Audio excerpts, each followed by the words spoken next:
प्राध्यापक बहस चौतारीको 36औं प्रस्तुति review of literature in PhD research. विषय प्रस्तुता प्राध्यापक डाक्टर रामप्रसाद गेवाली, पूर्व प्रमुख अर्थशास्त्र केन्द्रीय विभाग त्रिभुवन विश्वविद्यालय। विषय समीक्षक प्राध्यापक डाक्टर प्रेमनारायण अर्याल, उपकुलपति पोखरा विश्वविद्यालय र प्राध्यापक डाक्टर रामजी गौतम, प्रमुख व्यवस्थापन केन्द्रीय विभाग त्रिभुवन विश्वविद्यालय। बहस कार्यक्रम संयोजक केशवराज पौडेल, प्राध्यापक बहस चौतारी त्रिभुवन विश्वविद्यालय कीर्तिपुर। भिडियो सम्पादन मौलिक नेपाल प्राली। तपाईको जुम मिटिङको भिडियो र आकर्षक पावर पोइन्ट प्रेजेन्टेसन बनाउनु परेमा हामीलाई सम्पर्क गर्नुहोस्। च्याप्टर 1 तिमी लेख्दै नलेख भन्छु, मेरो अन्डरमा हुने प्रपोजलमा जे छ त्यो ठिक छ, मैले च्याप्टर 1 सिद्ध्याएर आउँछु सर भन्छ त च्याप्टर 1 नै जाने होइन। किनभने च्याप्टर 1 त त्यो यस्तो हुन्छ कि त्यो च्याप्टर 1 त यति निचोडको कुरा हुन्छ कि थ्योरिटिकल रिभ्यूबाट आएको तपाईको टोटल क्लियर कन्सेप्ट, अनि त्यसपछि एनालिसिसबाट आएको सबै कन्सेप्टले त्यो सिग्निफिकेन्सीलाई प्रुभ गर्नुपर्ने, फाइन्डिङबाट आएको कुराहरूले, स्ट्याटिस्टिकल फाइन्डिङबाट आएकोले त्यसलाई प्रुभ गर्नुपर्ने हुँदाखेरि त्यो मैले त स्टेटमेन्ट अफ द प्रब्लम त वास्तवमा पछि जो लेखौँ, रिसर्च क्वेसन राख तर खोज्दै जाऊ, त्यसरी गर्ने हो। बच्चा च्या गरेर रोयो, that is the research question. तर बच्चा जन्मनुभन्दा पहिलाको पीडा, व्यथा, त्यो टेम्परेचर, ब्लड प्रेसर, के reaction, that is the background analysis हो। तपाईँको रिसर्च क्वेसन के हो, what is your research question? तपाईँको त्यो रुरल डेभलपमेन्टमा तपाईँले निकालेको रिसर्च क्वेसन के हो, त्यो रिसर्च क्वेसन कुन थ्योरीसँग रिलेटेड छ, त्यति मात्रै तपाईँले रिभ्यू। तर कहिलेकाहीँ के प्रब्लम हुन्छ भनेदेखि तपाईँले रिसर्च गर्दै गर्दै गर्दै जानुहुन्छ, थेसिस पनि तयार भयो, फ्याट एउटा नयाँ रेभोल्युसनरी आर्टिकल त्यही थेसिसमा आइदिन्छ, निकै चर्चा पाउँछ, अथवा नोबेल प्राइजै पाउला अथवा मदन पुरस्कारै पाइदेला तपाईँको नेपालकै। भनेदेखि त्यत्रो अब रेभोल्युसनरी त्यस्तो किसिमको आउटकम आयो भने अब के गर्ने भनेदेखि एकदमै हिरोइक आउटकम छ भने त्यसलाई रिभिजन गर्ने, अदरवाइज स्टप। त्यसरी खोज्दै जानुहुन्छ भने आफूले जानी जानी त्यो बाँधको ढोका खोल्या हुन्छ, यति ठुलो बाढी आउँछ कि तपाईँको थेसिसै सिद्धिन्न, लिट्रेचर रिभ्यूमै जिन्दगी जान्छ। कहिलेकाहीँ मैले प्रब्लम पाएको के भनेर भन्दाखेरि रियलै मैले भोगेको प्रब्लम, कुनै क्याम्पसको जर्नलमा एउटा आर्टिकल देख्यो, उसले मेथोडोलोजी देख्यो, त्यो मेथोडोलोजी लिएर उसले थेसिस लेख्यो, पछि आएर इभ्यालुएसन गर्न मेरो आयो, मेथोडोलोजी नै रङ हुँदाखेरि थेसिसै। जस्तो अब जर्नालिस्टले रिभ्यू गर्दाखेरि जेनरल पब्लिकलाई राखेको हुन्छ, मैले यो काम गरेँ भने कसरी पपुलारिटी हुन्छ भन्छ, नेगेटिभ कुरा धेरै बोल्दै हुन्छ, न्युजको हेडलाइन त्यसरी बनाएको हुन्छ। तर हाम्रो यो पिएचडी रिसर्च भनेको जेनरल स्कलर पनि हुन्छ, पोलिसी मेकर पनि हुन्छ, जेनरल पब्लिक। अब पूर्वीय अर्थशास्त्रको कुरा गर्ने हो भने त चाणक्यको नीति अथवा अर्को नीति, कसको के नीति भनेको त अक्सफोर्ड र हार्वर्ड भन्दा पनि हाई स्ट्यान्डर्डको हो नि पूर्वीय दर्शन भनेर। जस्तो नेपाली लिट्रेचरमा तपाईँले पिएचडी गर्नुहुन्छ भने नेपाली लिट्रेचरमा अक्सफोर्डबाट भएको लिट्रेचर भन्दा त्रिभुवन युनिभर्सिटीबाट गरेको लिट्रेचर 100 गुणा भेल्यु राख्छ। किनभने नेपाली साहित्यमा त नेपालभन्दा माथि कहाँ छ र, कोही पनि छैन। अक्सफोर्डको जर्नलमा निस्कला, तर अक्सफोर्डको जर्नलमा त्यो विदेशीले गरेको रिभ्यू भन्दा त तपाईँको यहीँबाटै निस्केको मधुपर्क र गरिमाको चाहिँ धेरै वेटी हुन्छ। त्यस कारणले अक्सफोर्ड भने पनि, हार्वर्ड भने पनि, जे भने पनि त्यो हाइएस्ट एपेक्स इन्स्टिट्युसन चाहिँ नेपालै हो। र ट्याक्सोनोमी अफ रिभ्यू अफ लिट्रेचरमा फोकस मात्रै हुँदैन, हामीसँग 6वटा कम्पोनेन्टहरू हुन्छ। एउटा फोकस हुन्छ, अर्को गोल हुन्छ, अर्को पर्सपेक्टिभ हुन्छ, अर्को कभरेज हुन्छ, अर्को अर्गनाइजेसन हुन्छ, अर्को अडियन्स हुन्छ। तर पिएचडी रिसर्च भनेको जेनरली तपाईँको अडियन्स भनेको नम्बर 1 अडियन्स भनेको तपाईँ र तपाईँको कलिगहरू। भोलि बिहान तपाईँले गरेको रिसर्चले how the total society and nation will be benefited, त्यस किसिमको सिग्निफिकेन्स पत्ता लगाउन पनि रिभ्यू अफ लिटरेचरले काम गरे आउने। त्यति धेरै यो दैनिक पत्रिकामा प्रकाशित भएका कुरालाई चाहिँ महत्त्व नदिने, खालि यो डबल ब्यान्ड पियर रिभ्यू र के रिभ्यू गरेका मात्रैलाई महत्त्व दिँदाखेरि विषयवस्तु ठुलो कि पत्रिका ठुलो भन्ने चाहिँ के भने मैले यो जिज्ञासा सरसँग राख्न खोजेँ। जब यो जनै पूर्णिया आउँछ, जनै पूर्णियामा चाहिँ जनै जति चीनमा बनेर चाहिँ नेपाल भित्रिएको हुन्छ, अनि त्यसलाई हामीले प्रयोग गरिरहेको हुन्छ। मैले यो कुन अर्थशास्त्रले समात्ने बेला मलाई थाहा छैन।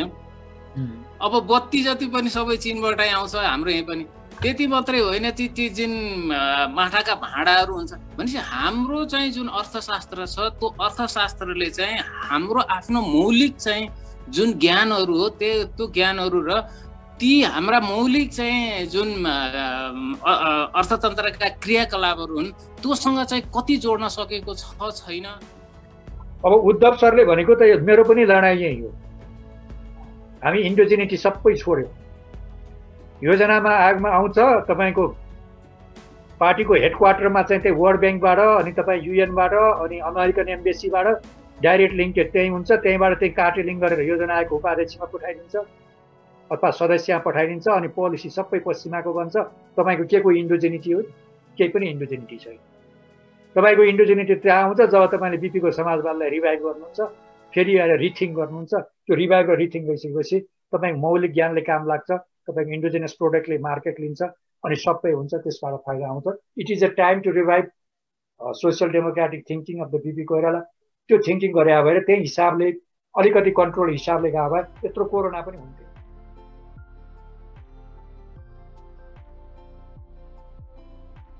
यो हामी यो लकडाउनको टाइममा पनि हाम्रा मित्रहरूले बडो समय बचाएर यसमा यो कार्यक्रममा सहभागी हुनुभएको छ। त्यस कारणले पुनः म एकचोटि सम्पूर्ण मित्रहरूलाई हार्दिक स्वागत गर्न चाहन्छु। आजको जुन टपिक छ त्यो topic review of literature in PhD research. यो टपिकमा सहभागी हुने सम्पूर्ण खास गरेर रिसर्चसँग सम्बन्धित जुन मित्रहरू हुनुहुन्छ त्यो धेरै लाभान्वित हुनुहुन्छ, किनभने आज हामीले त्रिभुवन विश्वविद्यालयका टप मोस्ट विज्ञहरूलाई आमन्त्रण गरेर आजको कार्यक्रममा सहभागी गराएको छ। प्राध्यापक डाक्टर रामप्रसाद ग्यावाली सर हुनुहुन्छ। त्यस प्रकार दोस्रो विद्वान मित्र हुनुहुन्छ प्राध्यापक डाक्टर रामजी गौतम सर। यसै प्रकार परम आदरणीय हाम्रा प्राध्यापक डाक्टर प्रेम नारायण सर हुनुहुन्छ। उहाँले पनि पोखरा विश्वविद्यालयको भाइस चान्सलर हुनुहुन्छ। उहाँले पनि रिसर्चको सन्दर्भमा आजको जुन टपिकको सन्दर्भमा आफ्ना रहेका जुन ज्ञान छ, आफूसँग रहेको जुन कुरा छ त्यो पस्केर सम्पूर्ण प्राध्यापकहरूलाई लाभान्वित गर्नुहुनेछ। समयको अभाव छ, थुप्रै मित्र यो कार्यक्रमको जुन विशिष्टता छ, यो प्रमुखता छ, त्यसलाई ध्यान राख्दै म पुनः आज कार्यक्रममा सहभागी हुने सम्पूर्ण मित्रहरूलाई, अग्रजहरूलाई, सहकर्मी साथीहरूलाई म हृदयदेखि धन्यवाद दिन चाहन्छु, स्वागत गर्न चाहन्छु। र यस कार्यक्रममा सबै मित्रहरूले जसलाई जुन कुराको जिज्ञासा हुन्छ रिसर्चको सन्दर्भमा सम्बन्धित विषयको विज्ञसँग सल्लाह गरेर हामी लाभान्वित हुनेछौँ भन्ने कुरा हामी पूर्ण विश्वास रहेको छु। यस कारणले आजको कार्यक्रममा सम्पूर्ण मित्रहरूलाई म हृदयदेखि स्वागत गर्दै आफ्ना दुई शब्द यही समाप्त गर्न चाहन्छु। धन्यवाद। जय नेपाल। धन्यवाद। हामी आभारी छौँ। प्राध्यापक बहस चौतारीका अभियन्ता 2 नम्बर प्रदेशमा हुनुहुन्छ डाक्टर नवनारायण झाले स्वागत गरेर जानुभयो। अब आजका प्रस्तुता र समीक्षकहरूको संक्षिप्त परिचय राखिदिनु हुन म प्राध्यापक बहस चौतारीका अभियन्ता साथी जो नेपाल संस्कृत विश्वविद्यालयको पूर्व प्राध्यापक सङ्घको अध्यक्ष पनि हुनुहुन्छ आदरणीय शान्तिकृष्ण अधिकारीज्यूलाई म अनुरोध गर्दछु। धन्यवाद केशव सर। यो प्राध्यापक बहस चौतारीले आयोजना गरेको आजको 36औं श्रृङ्खलामा अहिलेसम्म जोडिनुभएका 228 जना प्राध्यापकज्यूहरू र यसपछि जोडिँदै गर्नुहुने सबैलाई म हार्दिक स्वागत गर्न चाहन्छु। प्राध्यापक बहस चौतारीका तर्फबाट हामीले नियमित रूपमा गर्दै आएका विभिन्न कार्यक्रम मध्ये अहिले पछिल्ला 4-5 श्रृङ्खला यो पिएचडी र एमफिल रिसर्चलाई आधार बनाएर पिएचडी एमफिल गर्दै गरेका प्राध्यापकज्यूहरूलाई सहयोगी सिद्ध होस् भनेर यी कार्यक्रमहरू सञ्चालन गर्दै आएका छौँ र आजको कार्यक्रममा हामीले लिटरेचर रिभ्यू कसरी लेख्ने भन्ने सन्दर्भमा विशेष केन्द्रित भएर छलफल गर्नेछौँ। यो छलफलमा आज हामीलाई ज्ञान खुराक दिनका निमित्त यस्ता विद्वानहरू बोलाएका छौँ जो नेपालमा आफ्नो क्षेत्रमा आफै परिचित हुनुहुन्छ, प्रतिष्ठित हुनुहुन्छ। उहाँहरूको बारेको संक्षिप्त परिचय मैले जे जानेको छु त्यो सबै केशव सर र अघि नमो नारायण सरले भनिसक्नुभयो। यद्यपि यहाँ उपस्थित भएपछि उहाँहरूका बारेमा 2 शब्द मैले केही भन्नुपर्ने हुन्छ। त्यसै अनुसार मैले जानेका केही परिचयका कुराहरू यहाँहरू सामुन्ने राख्ने म अनुमति चाहन्छु। पिएचडी को विभिन्न विषयका विशेषज्ञ रहेर विभिन्न शीर्षकमा पिएचडी गराएर एकदम आफ्नो दक्षता हासिल गर्नुभएका प्राध्यापक डाक्टर रामप्रसाद गेवाली सर आजको विषय प्रस्तुता हुनुहुन्छ। उहाँ अर्थशास्त्र केन्द्रीय विभागका पूर्व अध्यक्ष हुनुहुन्थ्यो।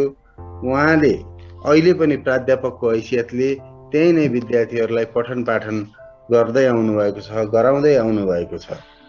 2007 मा बनारस हिन्दू विश्वविद्यालयबाट पिएचडी गर्नुभएका डाक्टर गेवाली ट्युबाटै एमए उत्तीर्ण हुनुहुन्छ। उहाँले फर्स्ट डिभिजनमा एमए उत्तीर्ण गर्नुभएको थियो र त्यसमा उहाँको दक्षता भनेको, विशेषज्ञता भनेको म्याथमेटिकल इकोनोमिक्स एन्ड डिसर्टेसनमा उहाँको विशेषज्ञता हो। एमए पास गर्दाखेरि नै र इकोनोमेट्रिक्समा उहाँले 81% ल्याएर उत्तीर्ण गर्नुभएको थियो भनेपछि हाम्रा यी मोडेलिङहरूदेखि लिएर विद्यार्थीहरूले सम्पर्क गर्नु पर्यो, हामी प्राध्यापकहरूले उहाँसँग ज्ञान लिनु पर्यो भने म्याथमेटिकल डेरिभेसनका लागि पनि हामीले पर्याप्त इनपुट उहाँसँग लिन सक्छौँ। उहाँको विशेषज्ञताका बारेमा सबैले जान्नुभएकै छ। म अहिले के भनौँ, रिसर्च आर्टिकलहरू उहाँका त्यत्तिकै छन् भने पुस्तक प्रकाशन, पुस्तक सम्पादन, नेसनल होस् या इन्टरनेसनल पुस्तक सम्पादन गरेर ख्याति प्राप्त हाम्रा डाक्टर गेवाली इकोनोमिक्स सब्जेक्ट कमिटीका चेयरम्यान पनि भइसक्नु भएको छ। उहाँले रेभेन्यू एडभाइजरी बोर्ड मेम्बर भएर काम गर्नुभयो, जुन चाहिँ अर्थ मन्त्रालयले गठन गरेको थियो। देशी विदेशी यी अध्ययन, रिसर्च, अनुसन्धानमा संलग्न भएर थुप्रै प्रतिवेदनहरू उहाँले प्रस्तुत गरिसक्नु भएको छ भने इन्टरनेसनल सेमिनारका पनि अर्गनाइजर बनेर उहाँले काम गरिसक्नु भएको छ। उहाँ ज्ञानको खानी हुनुहुन्छ। यो रिसर्चमा लिटरेचर रिभ्यू कसरी गर्ने भन्ने कुरो उहाँले आज छर्लङ्ग पारेर हामीलाई बुझाउनु हुनेछ भन्ने हामीले अपेक्षा लिएका छौँ। उहाँबाट हामीले केही कुरा बुझेनौँ भने पछि प्रश्नोत्तरमा डिस्कसन गरेर उहाँबाट हामीले पर्याप्त खुराक पाउन सक्ने अवसर छ। यसको सदुपयोग गर्न म सहभागी सम्पूर्ण प्राध्यापकज्यूहरूलाई हार्दिक अनुरोध गर्दछु। उहाँले मानविकी तर्फको अर्थशास्त्र प्राध्यापन गर्दै आउनुभएको हुँदा एजुकेसनतिर र म्यानेजमेन्टतिरका साथीहरूलाई कहीँ कतै केही ग्याप हुन्छ कि भनेर बहस चौतारीले आज एजुकेसन तर्फबाट केही इनपुट दिनका निमित्त एजुकेसनतिरका नाम धन्य डाक्टर प्रेम नारायण अर्यालज्यू उहाँलाई हामीले आमन्त्रण गरेका छौँ। उहाँलाई पनि म यो कार्यक्रममा स्वागत गर्न चाहन्छु। उहाँ एजुकेसनतर्फ कतिको लगाव राखेका व्यक्तित्व हुनुहुन्छ भन्ने कुरा जुन अहिले काठमाडौँमा स्थापित शिक्षा क्याम्पस, काठमाडौँ शिक्षा क्याम्पस छ, त्यसको मुख्य संस्थापक नै उहाँ हुनुहुन्थ्यो र यो शिक्षा विषयको उत्प्रेरणाका लागि, उत्थानका लागि उहाँ निरन्तर लागिराख्नु भएको व्यक्तित्व हुनुहुन्छ। उहाँका रिसर्च आर्टिकल सयौं छन्, पुस्तक छन्। उहाँ सधैँ अध्ययन र अनुसन्धानमा व्यस्त हुने व्यक्तित्व। अहिले त्यसैको कदर गर्दै नेपाली काङ्ग्रेसको सिफारिसमा पोखरा विश्वविद्यालयको उपकुलपति समेत हुनुहुन्छ। उहाँ वरिष्ठ विद्वान हुनुहुन्छ। उहाँबाट पनि हामी ज्ञान खुराक प्राप्त गर्न सक्छौँ भने म्यानेजमेन्टतर्फ भैरवामा लामो समय काम गरेर अहिले त्रिभुवन विश्वविद्यालयको केन्द्रीय व्यवस्थापन विभागको प्रमुख रहनुभएका डाक्टर रामजी गौतम व्यवस्थापन संकायतर्फ लिटरेचर रिभ्यूमा के कस्तो यो मानविकीभन्दा फरक हुन्छ, डाक्टर गेवालीले प्रस्तुत गर्नुभएको भन्दा बेग्लै के व्यवस्थापनमा लिटरेचर रिभ्यूमा हामीले अवलम्बन गर्नुपर्ने उपायहरू, विषयहरू र नियमहरू छन् भने त्यसका बारेमा जानकारी दिनका निमित्त डाक्टर रामजी गौतम सर हाम्रो सामु हुनुहुन्छ। उहाँलाई पनि यो कार्यक्रममा हार्दिक स्वागत गर्दछु। र यो रिसर्चको लिटरेचर रिभ्यूमा जहिले पनि ग्याप पत्ता लगाउने भन्छन्। त्यो ग्याप पत्ता लगाउने भनेको यो विश्वभरमा असङ्ख्य अनुसन्धान भएका छन्। एउटै विषयमा हजारौं थेसिसहरू भेट्न सकिन्छ। कसले कहाँ के गर्यो आफूले पत्ता लगाउन खोजेको ग्याप पनि अर्काले पत्ता लगाइसकेका छ कि हामी नयाँ रिसर्चरहरूलाई अनेक अन्यल हुन्छन्। त्यही ग्याप कसरी पत्ता लगाउने हो त्यो कुरोमा आज सम्भवतः हामीले प्रष्ट रूपमा ज्ञान प्राप्त गर्छौँ जस्तो लाग्छ। र यिनै खुराकहरू दिनका निमित्त म नेपालका अर्थशास्त्रका वरिष्ठ विद्वान प्राध्यापक डाक्टर रामप्रसाद गेवाली सरलाई आफ्नो विषय प्रस्तुत गर्नका निमित्त हार्दिक अनुरोध गर्दछु। मेरो स्पेसलाइजेसनको एरिया भनेको म्याक्रो इकोनोमिक्स, मोनिटरी इकोनोमिक्स र इकोनोमेट्रिक्स हो। अब बेसिकली अलिकति मैले ह्युम्यानिटिजमा पढाएको र क्वान्टिटेटिभ एक्सपेक्टमा धेरै म आफूले काम गरे हुँदा मेरो रिभ्यू अफ लिटरेचर पनि कसरी क्वान्टिटेटिभ एस्पेक्टमा चाहिँ कसरी रिभ्यू अफ लिटरेचर हुन्छ भन्ने कुरामा मोर कन्सन्ट्रेटिङ चाहिँ हुन्छ। र रिभ्यू अफ लिटरेचर किन गर्ने भन्ने कुरा सबभन्दा पहिला आउँछ, किनकि पिएचडीमा असाध्यै नेग्लेक्टेड टपिक्स भनेको रिभ्यू अफ लिटरेचर हो। भइहाल्छ नि, रिभ्यू अफ लिटरेचर गर्ने, अलिकति कलेक्सन गर्ने, रिभ्यू गर्ने, त्यो भए हुन्छ भन्ने। एकदमै नेग्लेक्टेड। सुपरभाइजरहरूले पनि अति कम रूपमा हेरिदिने, जस्तो रिभ्यू अफ लिटरेचर ल्याइदिए पनि साइन गरिदिने अनि फरवार्ड गरिदिने। र कमेन्टेटरहरू पनि बडो सिरियसली नहेर्ने, अलिकति इग्नोर पार्ट जस्तै चाहिँ देखिन्छ ह्युमानिटिज एन्ड सोसियल साइन्समा। अर्कोतिर मलाई थाहा छैन म्यानेजमेन्ट र अनि एजुकेसनतिर कस्तो छ। त्यो नेग्लेक्टेड पार्टमा रिभ्यू अफ लिटरेचर नेग्लेक्टेड भएको छ, प्र्याक्टिकली त्यो देखिन्छ, तर एक्चुअली त्यो चाहिँ होइन। रिभ्यू अफ लिटरेचर आफैमा जसरी तपाईँ प्राइमरी डाटामा रिसर्च गर्नुहुन्छ, प्राइमरी डाटामा रिसर्च गर्दा क्वेसनहरू बनाउनुहुन्छ, क्वेसनआर बनाउनुहुन्छ, फिडमा जानुहुन्छ, डाटा कलेक्सन गर्नुहुन्छ, एनालिसिस गर्नुहुन्छ, प्रेजेन्टेसन गर्नुहुन्छ, फाइन्डिङ निकाल्नुहुन्छ, त्यस्तै हिसाबले review of literature is also kind of the research research. सबै फिल्डमा गएर त्यसलाई इन्क्वायरी गरेर त्यसको डाटा ल्याएर त्यसलाई प्रोसेसिङ गरेर त्यसलाई एनालाइज गरेर फाइन्डिङ गरेर त्यसको कन्क्लुजन निकाल्नु पर्ने हो। तर त्यस्तो हिसाबमा काम चाहिँ त्यो नभएको हुँदाखेरि अलिकति इग्नोर जस्तो भएर आएको छ। र मैले यो इन्टरनेसनली यो रिभ्यू अफ लिटरेचर कस्तो हो, यो कसरी गरिन्छ भन्ने कुरामा मैले टोटल पहिला मैले प्रेजेन्टेसन गर्छु, अनि हाम्रो चलन चाहिँ कस्तो छ ह्युमानिटिज एन्ड सोसियल साइन्समा हामीले कतिसम्म यसलाई एक्सेप्ट गरेका छौँ र कति ग्याप छ त्यो कुरा मैले पछिबाट गरौँ। अब रिभ्यू अफ लिटरेचर किन गर्ने भन्दा एउटा प्राइम अब्जेक्टिभ भनेको डिलिमिटिङ द रिसर्च प्रब्लम भन्छ। सुरुमा रिसर्च गर्ने पिएचडीको रिसर्च गर्ने स्टुडेन्टहरूले यो पनि गर्छु भने हुन्छ, ऊ पनि गर्छु भने हुन्छ, 4वटा 5वटा 6वटा 7वटा 7वटा क्वेसनहरू, थुप्रै क्वेसन लिएर उसले प्रपोजल बनाइरहेको हुन्छ अथवा उसको पर्सेप्सन त्यो हुन्छ। तर रिभ्यू अफ लिटरेचर गर्दै गर्दै गइसकेपछि, तिनीहरूको स्टडी गरिसकेपछि, उनीहरूको रिसर्च क्वेसनहरू उहाँहरूले एनालिसिस गरिसकेपछि त्यो रिसर्च क्वेसनहरूलाई लिमिट गरेर तपाईँ मिनिमाइज गरेर 2टा 3टा अथवा 3टा 4वटामा मात्रै तपाईँ मिनिमाइज गर्न सक्नुहुन्छ। त्यस कारणले गर्दाखेरि रिभ्यू अफ लिटरेचर गर्ने हो। रिसर्च ग्याप मात्रै होइन कि हाम्रो रिसर्च प्रब्लमलाई पनि मोर फोकस र मोर कन्सन्ट्रेटिङ गर्नलाई रिभ्यू अफ लिटरेचरको हामीलाई खाँचो पर्छ। अनि अर्को seeking new lines of the inquiry. अहिलेसम्म त कामहरू भएको छ, अध्ययन अनुसन्धान पनि भएको छ, तर एउटा लाइनबाट भएको छ। तर भने अब त्यो लाइनमा नयाँ लाइनबाट कसरी काम गर्न सकिन्छ भन्ने कुरा पत्ता लगाउन पनि हामीले रिभ्यू अफ लिटरेचरलाई नै हामीले लिएर जानुपर्ने हुन्छ। र अर्को के भन्छ भने एभोइडिङ द फ्रुटफुललेस एप्रोचेस भनेर भन्छ। पहिला प्रिलिमिनरी सोच्दाखेरि मान्छेले सोचे मैले यसरी गर्छु, यसरी फाइन्डिङ आउँछ, यो एनालिसिस हुन्छ भन्ने हुन्छ। किनभने थ्योरी पनि टोटली पढिसकेका हुँदैन, मेथोडोलोजी पनि पढिसकेका हुँदैन, त्यो हिसाबमा त्यस्तो क्वेसन आएको हुन्छ। तर पछि त्यो सबै पढिसकेपछि त्यो थ्योरिटिकल पर्सेप्सनहरू चाहिँ क्लियर भइसकेपछि कहिलेकाहीँ हामीले सोचेको कुराहरू, हाम्रो रिसर्च क्वेसनहरू हामीले एउटा पर्सेप्सन गरेर प्रपोजलमा राखेका कुराहरू चाहिँ एकदमै फ्रुटलेस भएर चाहिँ जान सक्छ, अर्थहीन हुन्छ। जस्तो कि नेपालको ग्रोथ प्रोसेसलाई केले इफेक्ट पार्छ भनेर भन्दाखेरि तपाईँ माइनर कुराहरू अथवा अरू माइनर कुरामा तपाईँ कन्सन्ट्रेसन थियो होला, अथवा जेन्डरले होला, अथवा कास्टले इफेक्ट पार्छ होला, अथवा अरूले ट्रेडले इफेक्ट पार्छ भनेर माइनर कुरामा तपाईँको कन्सन्ट्रेटिङ होला, त्यसमा थेसिस लेख्नुभयो होला। तर पछिबाट ओभरअल जब लिटरेचर पढ्नुहुन्छ, तपाईँ ग्रोथ इकोनोमिक्स पढ्नुहुन्छ र त्यतिखेर थाहा हुन्छ कि ग्रोथलाई इम्प्याक्ट पार्ने मेजर भेरिएबलहरू 3टा हुँदो रहेछ। एउटा क्यापिटल हुँदो रहेछ, अर्को लेबर हुँदो रहेछ, अर्को टेक्नोलोजी हुँदो रहेछ, 3 चिज हुँदो रहेछ भन्ने कुरामा क्लियर तपाईँ हुनुहुन्छ। पहिला तपाईँले ट्रेड र ग्रोथ मात्रै हेर्ने भन्नुभएको थियो, क्यापिटलको पर्सेप्सन पनि छोड्नु भएको थियो, लेबरको पर्सेप्सन पनि छोड्नु भएको थियो, टेक्नोलोजीको पर्सेप्सन पनि छोड्नु भएको थियो। तर तपाईँ रिभ्यू अफ लिटरेचर गरिसकेपछि त ट्रेड भने that is the secondary sources, prime sources of the growth त 3वटा सोर्सबाट आउँदो रहेछ भनेर त्यो आइसकेपछि तपाईँले मोडल इस्टिमेसन गर्दा, रिभ्यू गर्दा अनि यो 3टा भेरिएबलहरूलाई राख्न सक्नुहुन्छ। त्यस कारणले रिभ्यू अफ लिटरेचरले फ्रुटफुललेस एप्रोचहरूलाई यसले चाहिँ इग्नोर गर्नलाई सहयोग गर्छ।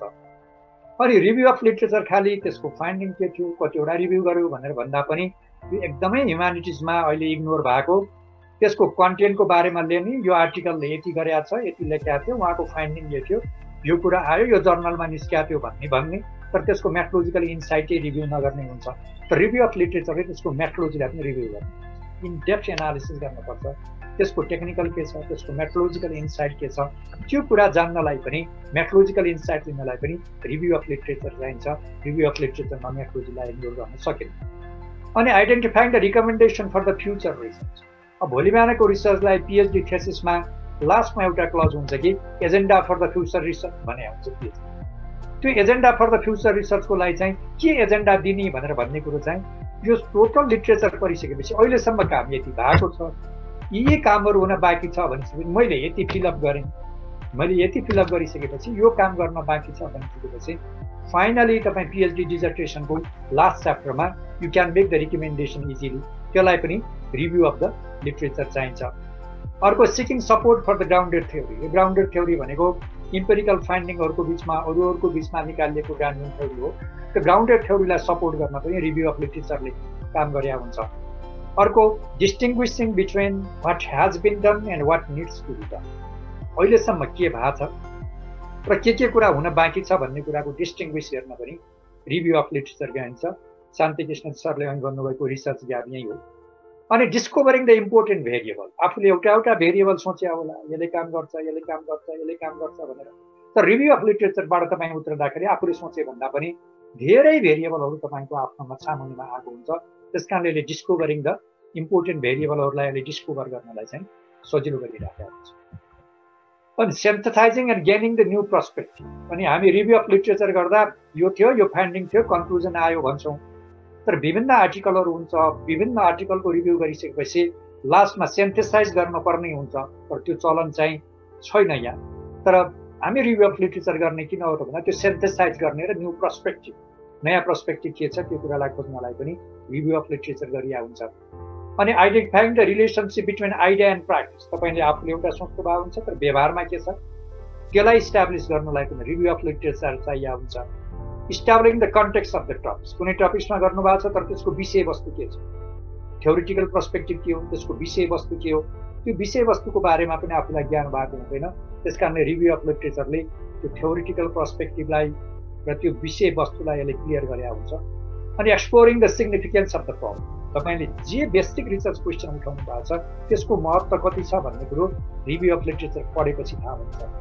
Significance in term of knowledge कन्ट्रिब्युसनमा के हुनसक्छ, पोलिसी एनालिसिसमा के हुनसक्छ, मेथोडोलोजिकल एस्पेक्टमा के हुनसक्छ। भोलि बिहान तपाईँले गरेको रिसर्चले how the total society and nation will be benefited, त्यस किसिमको सिग्निफिकेन्स पत्ता लगाउन पनि रिभ्यू अफ लिटरेचरले काम गरे हुन्छ। यो काम भएको थियो, यताबाट अरू मैले यति थपेपछि यसको इम्पोर्टेन्स यो हुन्छ भन्ने हुन्छ। अनि अर्को understanding the structure of the subject. Subject कुनै पनि विषय छ भनेदेखि अब त्यसको स्ट्रक्चरलाई तपाईँले चाहिँ थाहा हो।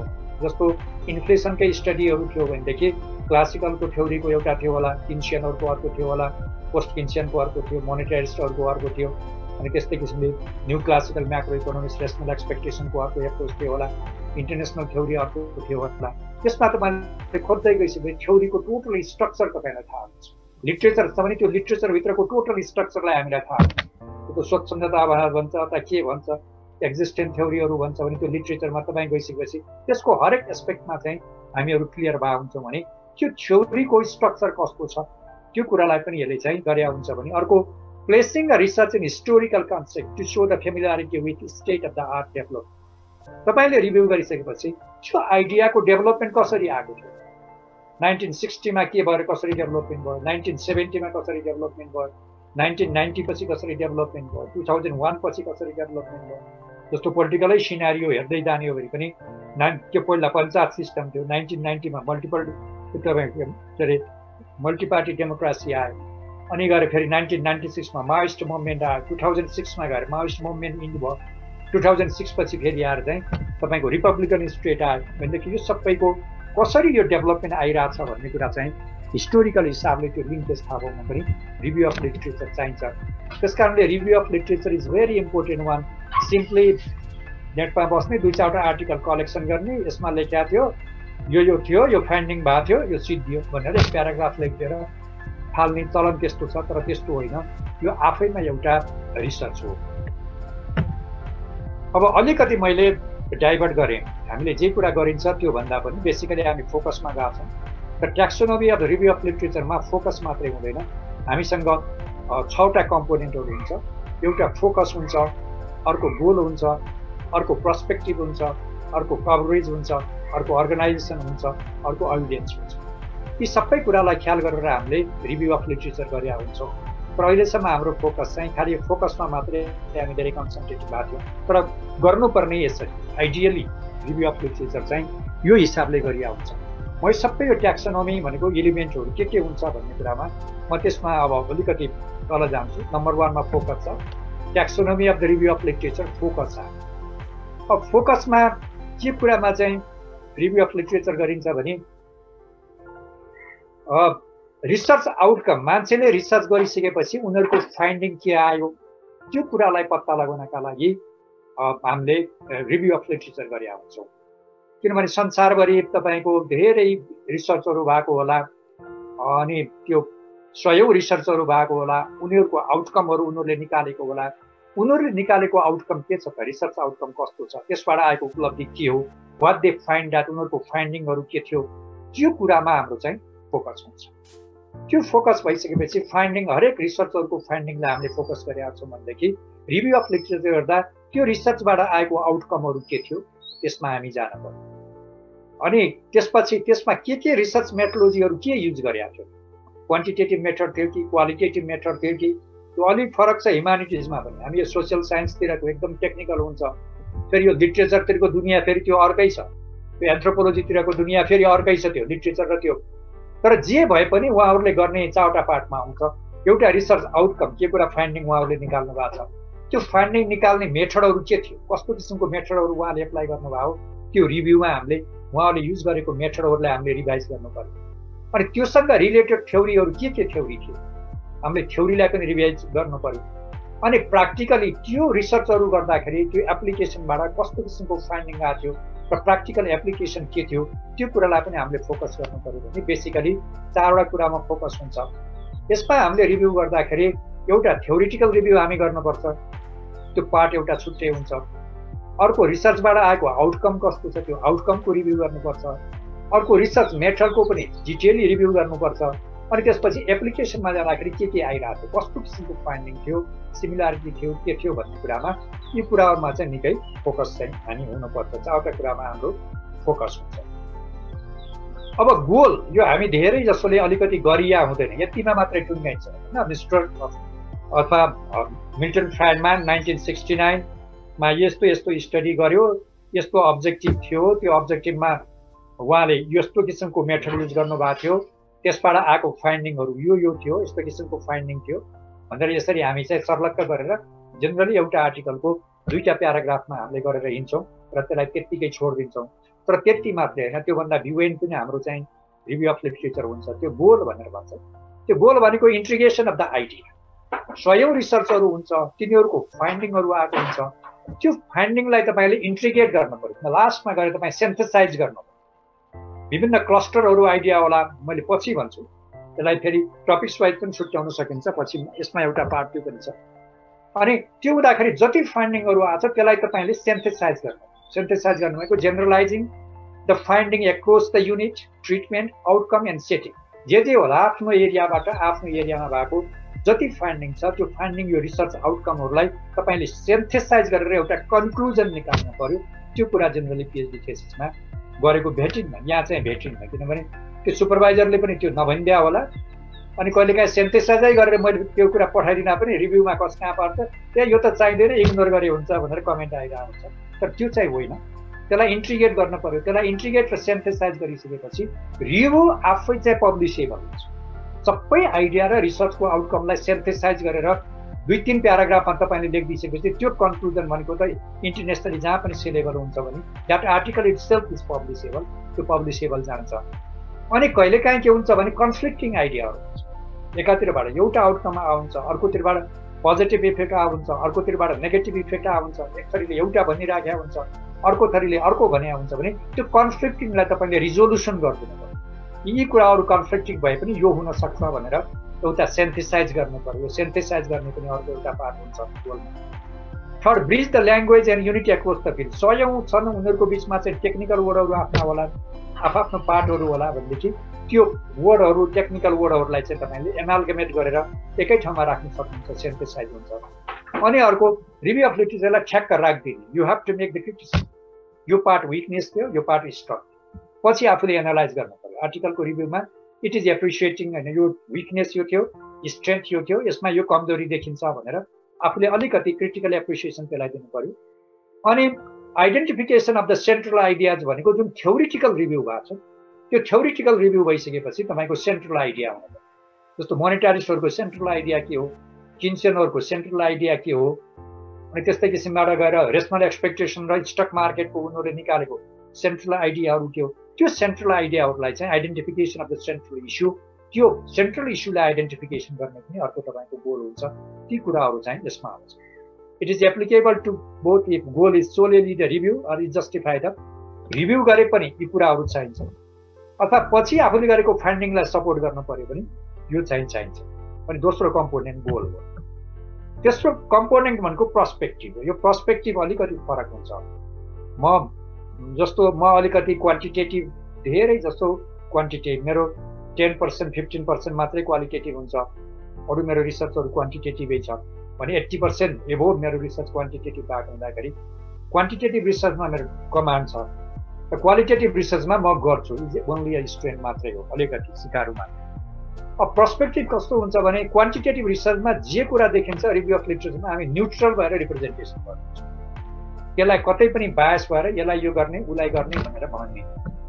तर कहिलेकाहीँ क्वालिटेटिभ रिसर्चमा चाहिँ के हुन्छ भनेर भन्दाखेरि त्यो च्याम्पियनसिप, त्यसको पोजिसन उसले गेन गर्छ, गेन गरिसकेपछि उसले फाइन्डिङ निकाल्छ, त्यो फाइन्डिङ निकालिसकेपछि उसले रिभ्यू गर्दा नै अलिकति त्यो फाइन्डिङलाई सपोर्ट हुने खालको हिसाबले उसले त्यो अलिकति बायसनेस एप्रोच चाहिँ त्यहाँ आएको हुन्छ फाइन्डिङ। क्वालिटेटिभ एप्रोचको अलिकति फरक छ, तर हामी क्वान्टिटेटिभ एप्रोचमा हामी के गर्छौँ भनेर भन्दाखेरि न्युट्रल रिप्रेजेन्टेसन, जे फाइन्डिङ छ त्यसको हामीले चाहिँ न्युट्रल रूपमा चाहिँ रिप्रेजेन्टेसन गर्ने चलन हुन्छ। अर्को कम्पोनेन्ट भनेको पर्सपेक्टिभ हो। अर्को मेजर कम्पोनेन्ट भनेको कभरेज हो। यो कभरेजमा के हुन्छ भने અહીં जस्तो शान्तिजीले भन्नुभयो कि संसारमा 100औं आर्टिकल निस्किया होला, हजारौं आर्टिकल निस्किया होला, अब त्यसलाई चाहिँ त्यो वास्तवमा कसरी गर्ने त भनेर भन्ने हुन्छ। त्यस्तो त्यो कसरी गर्ने भनेर भन्दा कभरेजमा एउटा चाहिँ एक्जस्टिभ हुन्छ। एक्जस्टिभ भनेको जे पाइन्छ त्यो सबैलाई गर्ने। तर यहाँ अलिकति क्लियर, मैले माथि पोइन्ट लेखेको छैन, मैले ओरली मात्रै गरेँ। तपाईँले गर्ने रिभ्यू भनेको तपाईँको रिसर्च क्वेसन के हो, प्रपोजल, त्यो रिसर्च क्वेसनसँग रिलेटेड थ्योरी, त्यो रिसर्च क्वेसनसँग रिलेटेड इम्पेरिकल रिभ्यू, त्यो रिसर्च क्वेसनसँग रिलेटेड तपाईँको मेथोडोलोजी, र त्यो रिसर्च क्वेसनसँग रिलेटेड प्र्याक्टिकल एस्पेक्टलाई मात्रै हामीले रिभ्यू गर्ने हो। नभए त्यो टपिक्सको रिभ्यू गऱ्यो भने त यति धेरै हुन्छ जसलाई हामीले कभरेज गरेर साध्य हुन्न, त्यसको अर्थ पनि रहँदैन। जस्तो इन्फ्लेसन इन नेपाल अथवा के भनेर भन्नु होला, अब त्यसकै बारेमा रिभ्यू गर्यो भने होला, तर त्यसभित्रको पार्टिकुलर क्वेसन के छ त्यो क्वेसनको आधारमा चाहिँ तपाईँले रिभ्यू गर्नु। त्यो क्वेसनसँग 3टा रिसर्च क्वेसन छ, 3टा अब्जेक्टिभ छ भने त्यो 3टा रिसर्च क्वेसन या 3टा अब्जेक्टिभसँग रिलेटेड इस्युलाई लिएर त्योसँग रिलेटेड थ्योरी, त्योसँग रिलेटेड मेथड, त्योसँग रिलेटेड चाहिँ तपाईँको स्ट्याटिस्टिकल फाइन्डिङहरू, अनि त्यसको आउटकमहरू, अनि त्यसबाट आएको आउटकमहरू, त्यसमा हामीले फोकस गर्ने हो। त्यसकारणले एक्जस्टिभ भनेको कस्तो भनेदेखि रिसर्च क्वेसनसँग रिलेटेड एक्जस्टिभ। एक्जस्टिभ भनेको त्यो रिसर्च क्वेसनले एड्रेस गरेको जति पनि थ्योरिटिकल एस्पेक्ट छ, अनि प्र्याक्टिकल रिसर्चको एस्पेक्ट छ, मेथोडोलोजिकल एस्पेक्ट छ, एप्लिकेसन छ, त्यसलाई गर्ने भन्ने एउटा ट्रेडिसन के हुन्छ। अर्को ट्रेडिसन के हुन्छ भन्दाखेरि एक्जस्टिभ बट सेलेक्टिभ भनेर भन्छ कि, जसलाई मैले चाहिँ रिप्रेजेन्टेटिभ भने। एक्जस्टिभ बट सेलेक्टिभ भनेर भन्छ। त्यो एक्जस्टिभ बट सेलेक्टिभ भनेको के भने त्यो रिसर्च आर्टिकलहरू त लिने, तर के त सेलेक्टेड मात्रै लिने। जस्तो कि वर्किङ पेपरमा छ भने वर्किङ पेपरको लागि नलिने। जस्तो तपाईँ डेली न्युज पेपरमा कुनै आर्टिकल आएको छ भने इकोनोमिक्समा हामी डेली न्युज पेपरलाई रिटेन गर्दैनौँ, तर यो कुरा पोलिटिकल साइन्समा लागू हुन्न। पोलिटिकल साइन्समा डेली न्युज पेपरले ठुलो काम गरे हो। जस्तो आजको न्युजले आजकै पोलिटिकल साइन्सको रिसर्चमा ठुलो काम गरिरहेको हुन्छ, पोलिटिकल साइन्समा त्यस्तो हुँदैन। तर हामी चाहिँ इकोनोमिक्समा, अलि म्यानेजमेन्टमा, अनि पपुलेसनतिर डेली जस्तो काठमाडौँ पोस्टमा कान्तिपुरमा निस्केको आर्टिकलहरू छ भने त्यो आर्टिकललाई हामीले वेट दिँदैनौँ, त्यसलाई चाहिँ नहेर्ने। अनि त्यसपछि अरू कसलाई हेर्ने भनेर भन्दाखेरि ISBN नम्बर भएको स्ट्यान्डर्ड जर्नलहरू जे छ त्यो स्ट्यान्डर्ड जर्नलमा छापिएको आर्टिकलहरूलाई पनि हामी अथवा पियर रिभ्यू आर्टिकललाई मात्रै गर्ने भन्ने एउटा हुन्छ, that is exhaustive but selective भन्छ त्यसलाई, अथवा रिप्रेजेन्टेटिभ भनेर भनिन्छ। त्यस्तो हिसाबले गरिन्छ। मैले त्यसरी गराउँछु। मैले गराउँदाखेरि मेरो इकोनोमिक्समा के भन्दा त्यो रिसर्च क्वेसनसँग रिलेटेड तर स्ट्यान्डर्ड जर्नलहरूमा रिभ्यू डबल बाइन्ड रिभ्यू भएको आर्टिकलहरूलाई मात्रै मैले रिभ्यू गराउँछु। वर्किङ पेपरलाई रिभ्यू गराउँदैन, डेली न्युज पेपरमा भएकोलाई रिभ्यू गराउँदैन, किनभने त्यसले त्यति रिकग्निसन र फाइनल्ली त्यो प्रुफ भइसकेका हुँदैन। त्यस कारणले मैले एक्जस्टिभ बट सेलेक्टिभ रूपमा गराउँछु।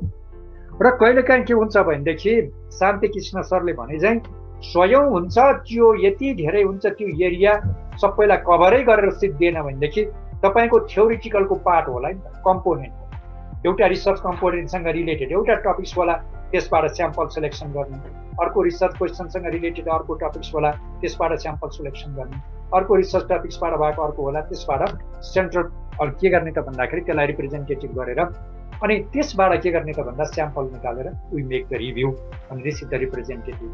अर्को सेन्ट्रल एन्ड पाइभोटियल भनेर भन्छ, थ्योरिटिकल रिभ्यूमा हाम्रो बेसिकली काम गर्छ। मेन स्ट्रिम थ्योरीहरू के हो, सेन्ट्रल इस्युहरू के हो, जसले मेन मोडहरू लिएको छ, पाइभोटल भनेर भन्छ, जसको कि त्यहाँबाट जुन ब्रेक थ्रु भएर जान्छ, नयाँ लिडिङ आइडियाहरू कसरी आउँछ, त्यो लिडिङ आइडियाहरूलाई लिएर त्यो थ्योरिटिकल रिभ्यूमा त्यसको सेन्ट्रल एस्पेक्ट र पाइभोटियल इस्युलाई लिएर हामीले रिभ्यू गरिन्छ भने कभरेजमा यस्तो ट्रेडिसन हुन्छ। त्यो ट्रेडिसनमध्ये exhaustive but selective, representative, central and pivotal. Central and pivotal भनेको थ्योरिटिकल इस्युमा धेरै हामी युज गर्छौँ। रिप्रेजेन्टेटिभ भनेको धेरै भयो, तपाईँ कभरेजै गरेर साध्य भएन भने क्राइटेरिया आफूले बनाउने हो। पहिला यो क्राइटेरिया हुनुपर्छ भनेर क्राइटेरिया बनाउने हो, त्यो क्राइटेरियाको आधारमा तपाईँले सेलेक्सन गर्ने हो, रिप्रेजेन्टेटिभ गरेर गर्ने। अर्को एक्जस्टिभ बट सेलेक्टिभमा चाहिँ जति हुन्छ तर सेलेक्सन गरेर क्राइटेरियाहरू फिक्स गरेर हामीले यताबाट गरिन्छ, यसरी कभर हुन्छ। तर यसमा अलिकति मिसिङ मैले देखेको जस्तो कि म आफू पिएचडी गर्ने युनिभर्सिटी भन्दा पनि यहाँ मैले देखिराखेको, किनभने म्याटेरियलहरू कलेक्सन गर्ने मैले त गरेँ, तर त्यो कलेक्सन गर्ने मेथोडोलोजी के थियो भन्ने कुरा नै रिभ्यू अफ लिटरेचरमा आएको हुन्न। त्यो कुरालाई मैले पछि यसलाई एड्रेस गर्छु।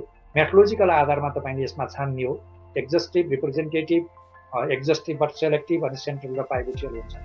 अनि अर्को कम्पोनेन्ट भनेको रिसर्च रिभ्यूको अर्गनाइजेसन भनेको तपाईँले टोटल अर्गनाइजेसन गरिसकेपछि तपाईँको रिभ्यू अफ लिटरेचरलाई कसरी प्रेजेन्ट गर्ने त, एउटा हिस्टोरिकल ट्रेडिसन हुन्छ। सबभन्दा पहिला 1960 को, 65 को, 70 को, 75 को गरेर क्रोनोलोजिकल अर्डरमा लिएर जाने एउटा त्यो हुन्छ। अर्को कन्सेप्ट हुन्छ भनेपछि एउटै थेसिसमा पनि तपाईँको दुईटा तिनटा रिसर्च क्वेसनहरू हुन्छ, दुईटा तिनटा रिसर्च क्वेसनसँग दुईटा तिनटा थ्योरीसँग रिलेटेड होला भने त्यो थ्योरिटिकल एस्पेक्टको आधारमा त्यसको कन्सेप्चुअल फ्रेमवर्क कन्सेप्ट अथवा थ्योरिटिकल एस्पेक्टको आधारमा तपाईँ ठ्याक्कै थ्योरीलाई टाइटल दिने अनि रिभ्यू गर्ने, त्योसँग रिलेटेड। अनि अर्को इस्यु छ तपाईँको रिसर्च क्वेसनको, त्यो थ्योरीलाई टाइटल दिने अनि त्योसँग रिलेटेड कुराहरूलाई रिभ्यू गर्ने भनेर यो जान सकिन्छ।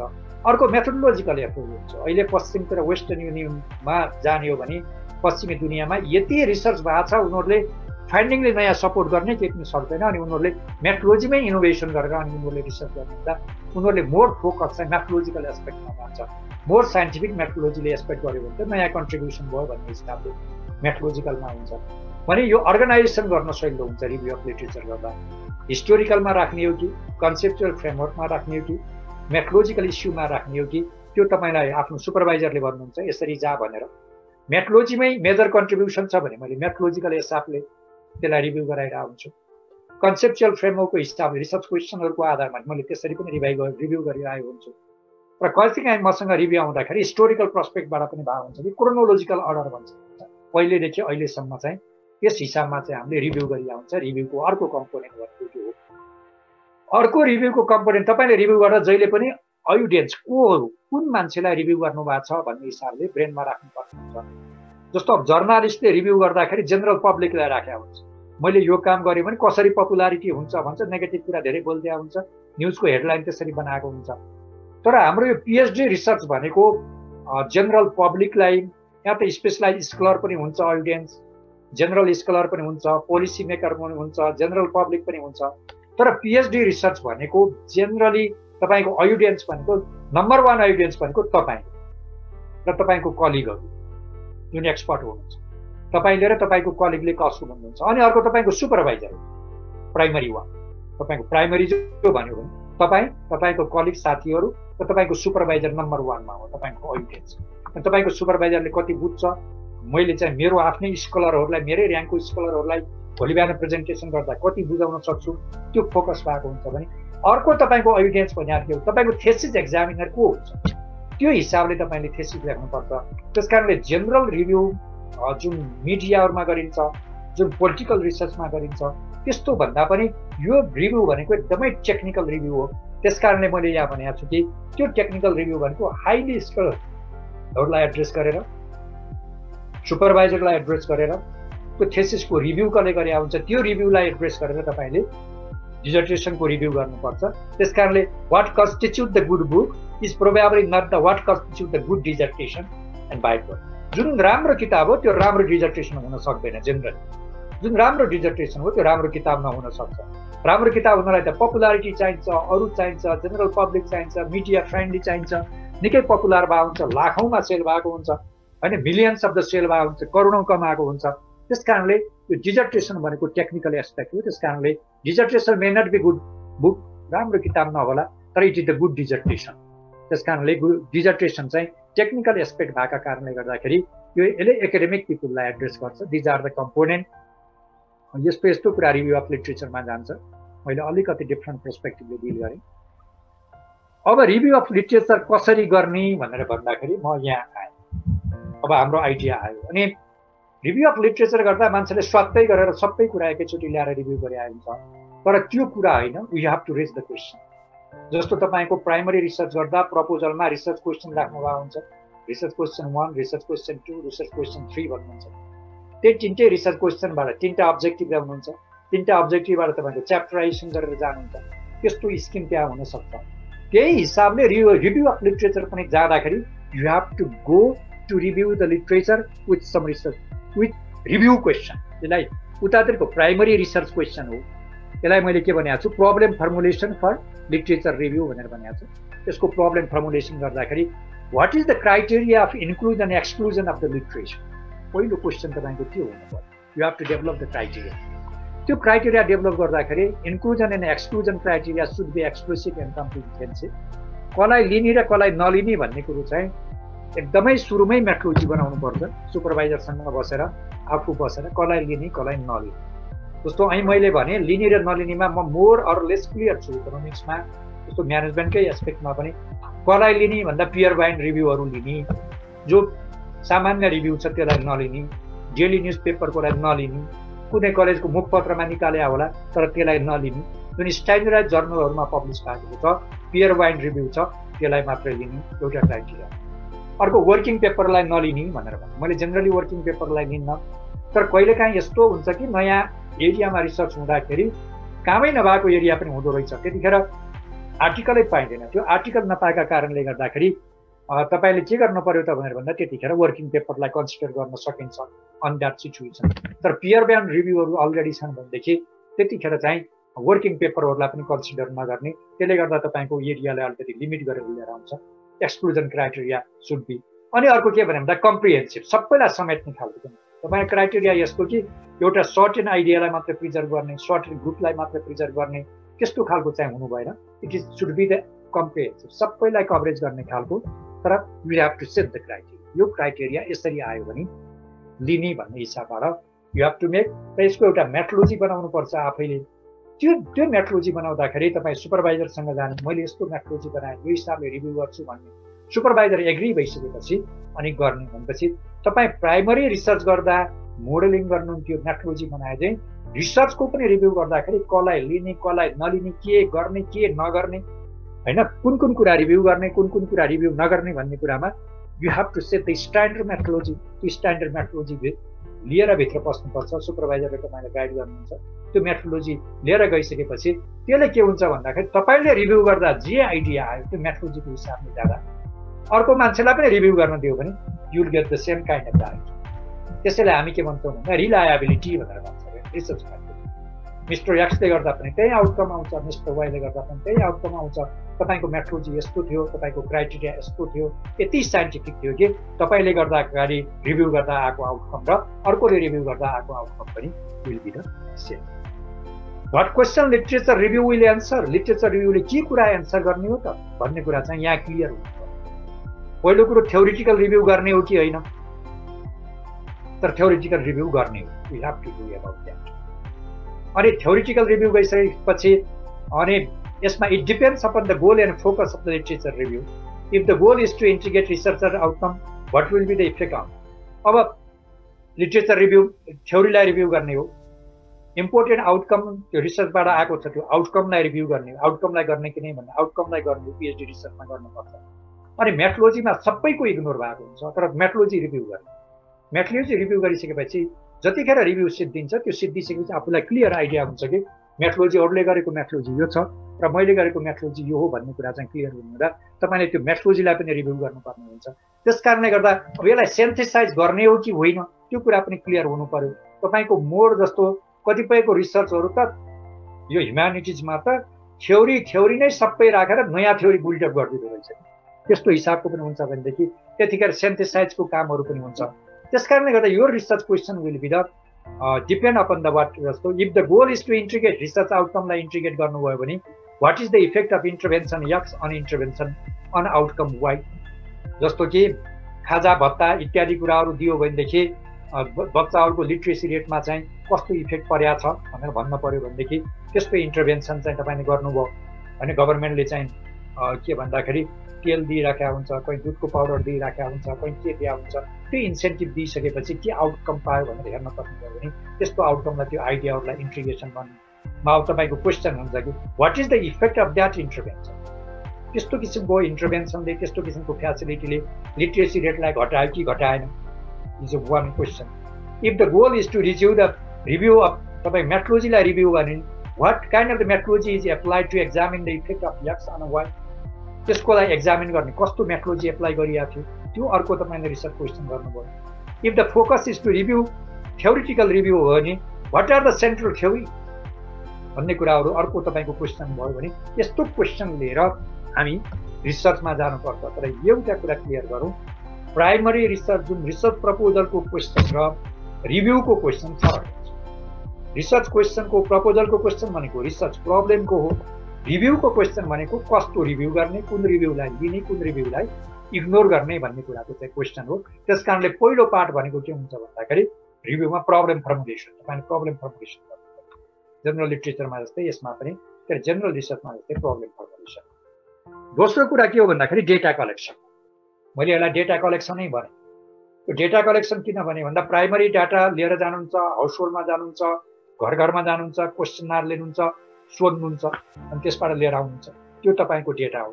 यो डेटा लिट्रेचर रिभ्यूको डेटा भनेको के हो, आर्टिकल डेटा हो, तपाईँले निकालेको थ्योरीहरू डेटा हो, तपाईँले निकालेको किताबहरू डाटा हो, त्यसबाट आएको फाइन्डिङहरू डाटा हो भनेदेखि दिज आर द डेटा। त्यस कारणले यो चाहिँ मैले के भन्छु data collection. Data collection collect exclusive, semi exclusive, representative and pivotal set of relevant article भने अगाडि मैले भने एउटा एक्जस्टिभ हुनुपर्छ भनेको त्यसलाई अहिले एक्सक्लुसिभ भनेर राख्ने, अनि सेमी एक्सक्लुसिभ भनेको एक्जस्टिभ भयो, सेलेक्टिभ भयो, अनि अर्को रिप्रेजेन्टेटिभ भयो, अर्को भनेको मेजर इस्युहरू हो।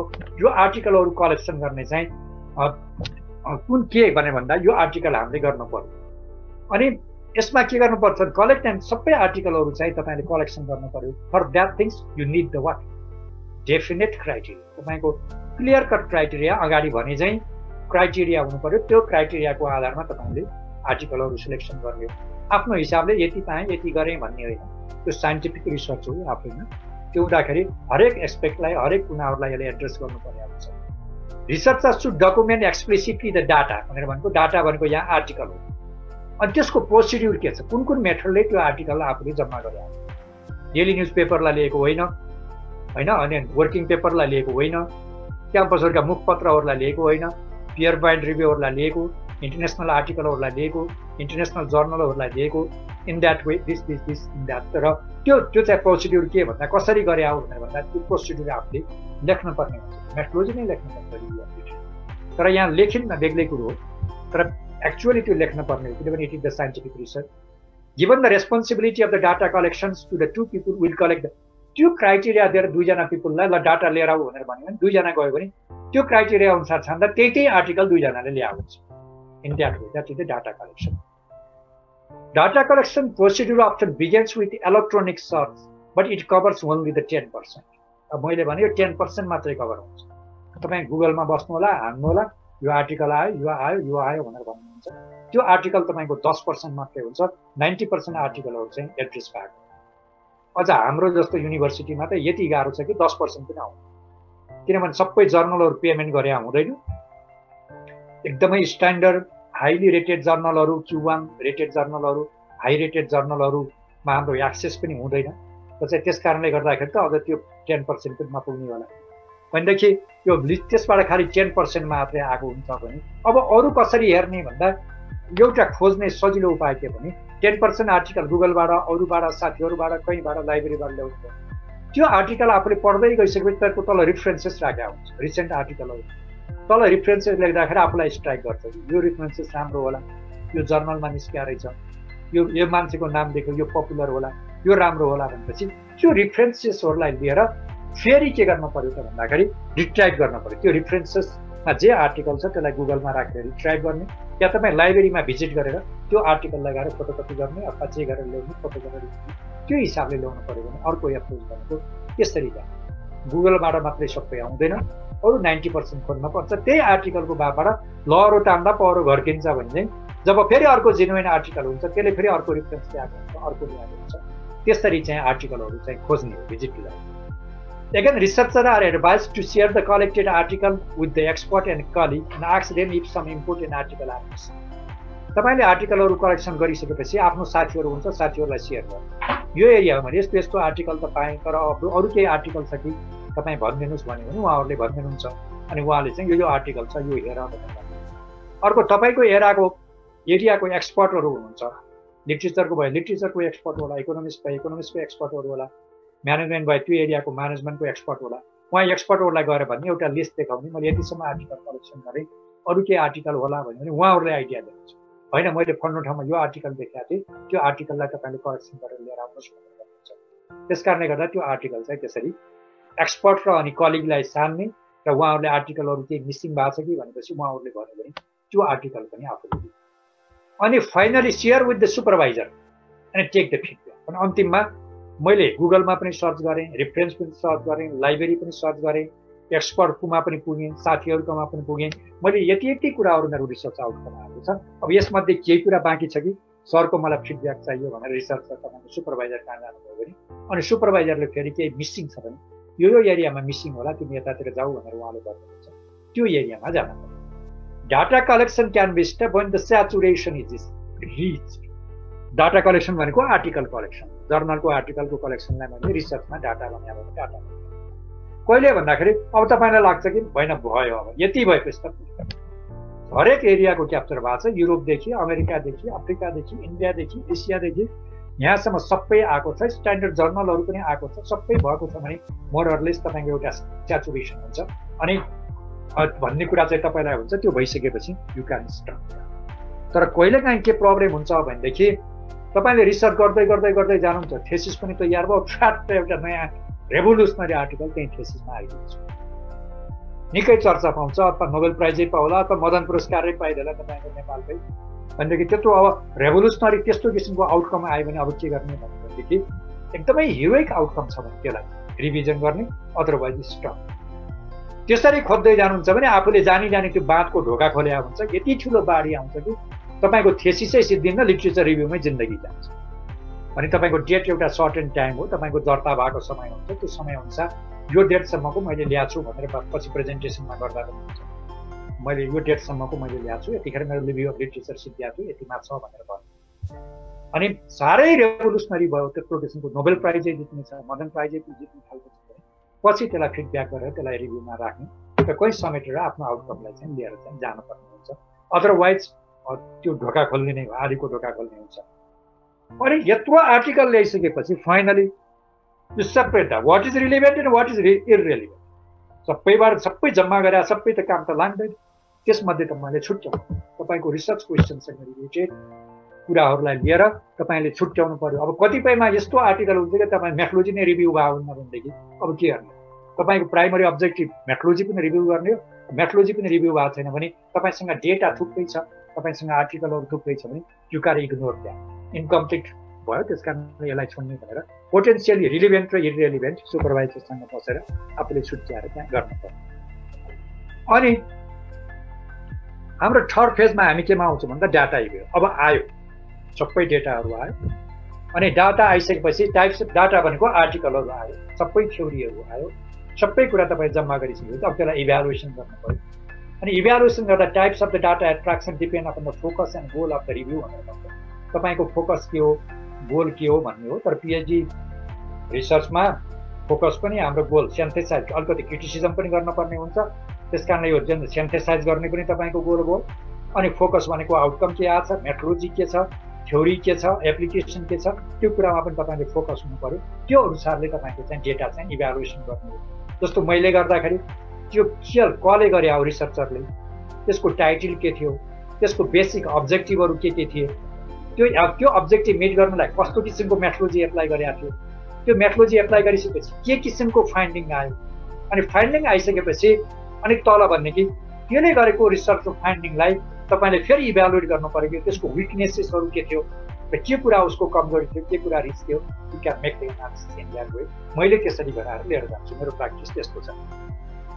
अनि examine the data for the quality research. अब क्वालिटी रिसर्चको हो कि होइन भनेर भने अब त्यो अहिले मैले भने अब सुपरफिसियल आर्टिकलहरू आयो होला भनेदेखि अब त्यसलाई त काम लागेन। त्यस कारणले गर्दाखेरि क्वालिटी रिसर्चको मात्रै लिने मैले त्यो गर्छु, तर दुईवटा कन्फ्लिक्टिङ भ्यू छ। एउटा भ्यू पनि छ होइन, दुवैलाई लिने, हाई क्वालिटीलाई पनि लिने, लो क्वालिटीलाई पनि लिने, सबैलाई रिभ्यू गर्ने, अनि अन्तिममा गएर डिफ्रेन्सिएटेड गर्ने। डिफ्रेन्सिएट गरिसकेपछि यो हिसाबले लो आर्टिकलको भन्दा हाई आर्टिकलहरूमा यो छ भनेर त्यसलाई सेन्थेसाइज गर्ने र डिफ्रेन्सिएट गरेर लिएर जाने भनेर भन्ने त्यो चलन पनि हुन्छ। अर्को कुरो तपाईँको availability of the literature material पनि। कहिले थुप्रै हुँदा त तपाईँसँग अप्सन धेरै हुन्छ, कहिलेकाहीँ त यस्तो हुन्छ कि तपाईँ आर्टिकलै हुँदैन, एकदमै लिमिटेड आर्टिकलहरू छ भने त त्यतिखेर हाई क्वालिटीको पनि लो क्वालिटीको पनि दुवै राख्ने, सेन्थेसाइज गर्ने, लिएर जाने हुन्छ। त्यस कारणले गर्दाखेरि goal of the many review is to derive the research. जे भए पनि तपाईँले रिसर्चको आउटकम के हो, त्यसको अब्जेक्टिभहरू के थियो, त्यसबाट निस्केको आउटकम के हो, तिनीहरूको मेथोडोलोजी के थियो, मेथोडोलोजी डिटेलली रिभ्यू गर्न, पछि आफूलाई काम लाग्छ। भेरिएबल निकाल्न, मोडलहरू निकाल्न, अरू गर्न, उनीहरूको विकनेसेसहरू निकाल्न, अनि सेन्थेसाइज गर्न पऱ्यो। त्यसलाई चाहिँ सेन्थेसाइज गरेर लिएर जानु पऱ्यो। This is the case of the data evaluation. अनि एनालिसिस एन्ड इन्टरप्रिटेसन भनेर भन्छ। अब त्यो डेटा आउँछ, त्यो डेटालाई तपाईँले एनालिसिस भनेको मैले माथि अलिकति रिपिट गरेको छु, माथि एक्जामिन क्रिटिकल। जुन डेटा आएको छ त्यसलाई चाहिँ इन्टरप्रिटेसन पनि गर्ने र त्यसलाई एक्जामिन क्रिटिकली एक्जामिन पनि गर्ने। त्यो भयो भने बल्ल तपाईँको नयाँ आउटकम के आउँछ, तपाईँले दिन खोजेका नयाँ कुरा के हो, त्यसलाई त्यो गर्न सकिन्छ।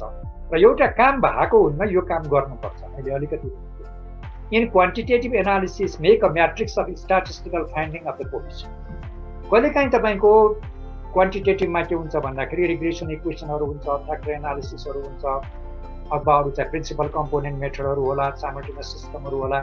तिनीहरूको इस्टिमेसनबाट आएको रिजल्टहरूको तिनीहरूको कोफिसियन्टको साइन कस्तो थियो, तिनीहरूको साइज कति थियो, हरेकको राख्ने थियो। पछि त्यो साइज राखिसकेपछि त्यसबाट आएको त्यो साइजको चाहिँ एभरेज निकाल्नु। एभरेज निकालिसकेपछि भोलि बिहान आफूसँग आएको फाइन्डिङले त्यहाँ भएको त्यो रेन्जभित्र आफ्नो फाइन्डिङ छ कि छैन, अथवा एभरेजभित्र हाई बेटरै भयो, नभए पनि त्यो रेन्जभित्र छ कि छैन भन्ने कुरो आफ्नो फाइन्डिङलाई सपोर्टिङ हुन्छ। त्यो स्टुडेन्टले गरेको हुँदैन, तर यो गर्न चाहिँ राम्रो हुन्छ कि त्यो फाइन्डिङलाई जस्तो यो एजुकेसनतिर त के मेटा एनालिसिस के भन्छ, त्यो मलाई त्यति मेटा एनालिसिस त्यो एरियामा त्यति मलाई थाहा भएन। म क्वान्टिटेटिभ भएको भएर त्यो गरेँ। अनि सेन्थेसाइज द स्ट्याटिस्टिकल फाइन्डिङ। जुन स्ट्याटिस्टिकल फाइन्डिङ आएको छ त्यसलाई पछिबाट सेन्थेसाइज। यसरी यो केस भयो भने पोजिटिभ देख्छ, यो केस भयो भने नेगेटिभ रिलेसन देख्छ, यसको रेन्ज यतिदेखि यतिसम्म छ, त्यो फाइन्डिङ यस्तो छ, यो हुन्छ भनेर तपाईँ न्युट्रल हिसाबले त्यसलाई चाहिँ सेन्थेसाइज गर्नुपर्छ। र फाइनल तपाईँको के हो त भनेर भन्दाखेरि तपाईँ थेसिस प्रेजेन्टेसन गरी चाहिँ रिभ्यू अफ लिटरेचरलाई पनि प्रेजेन्टेसन गर्नुपर्छ।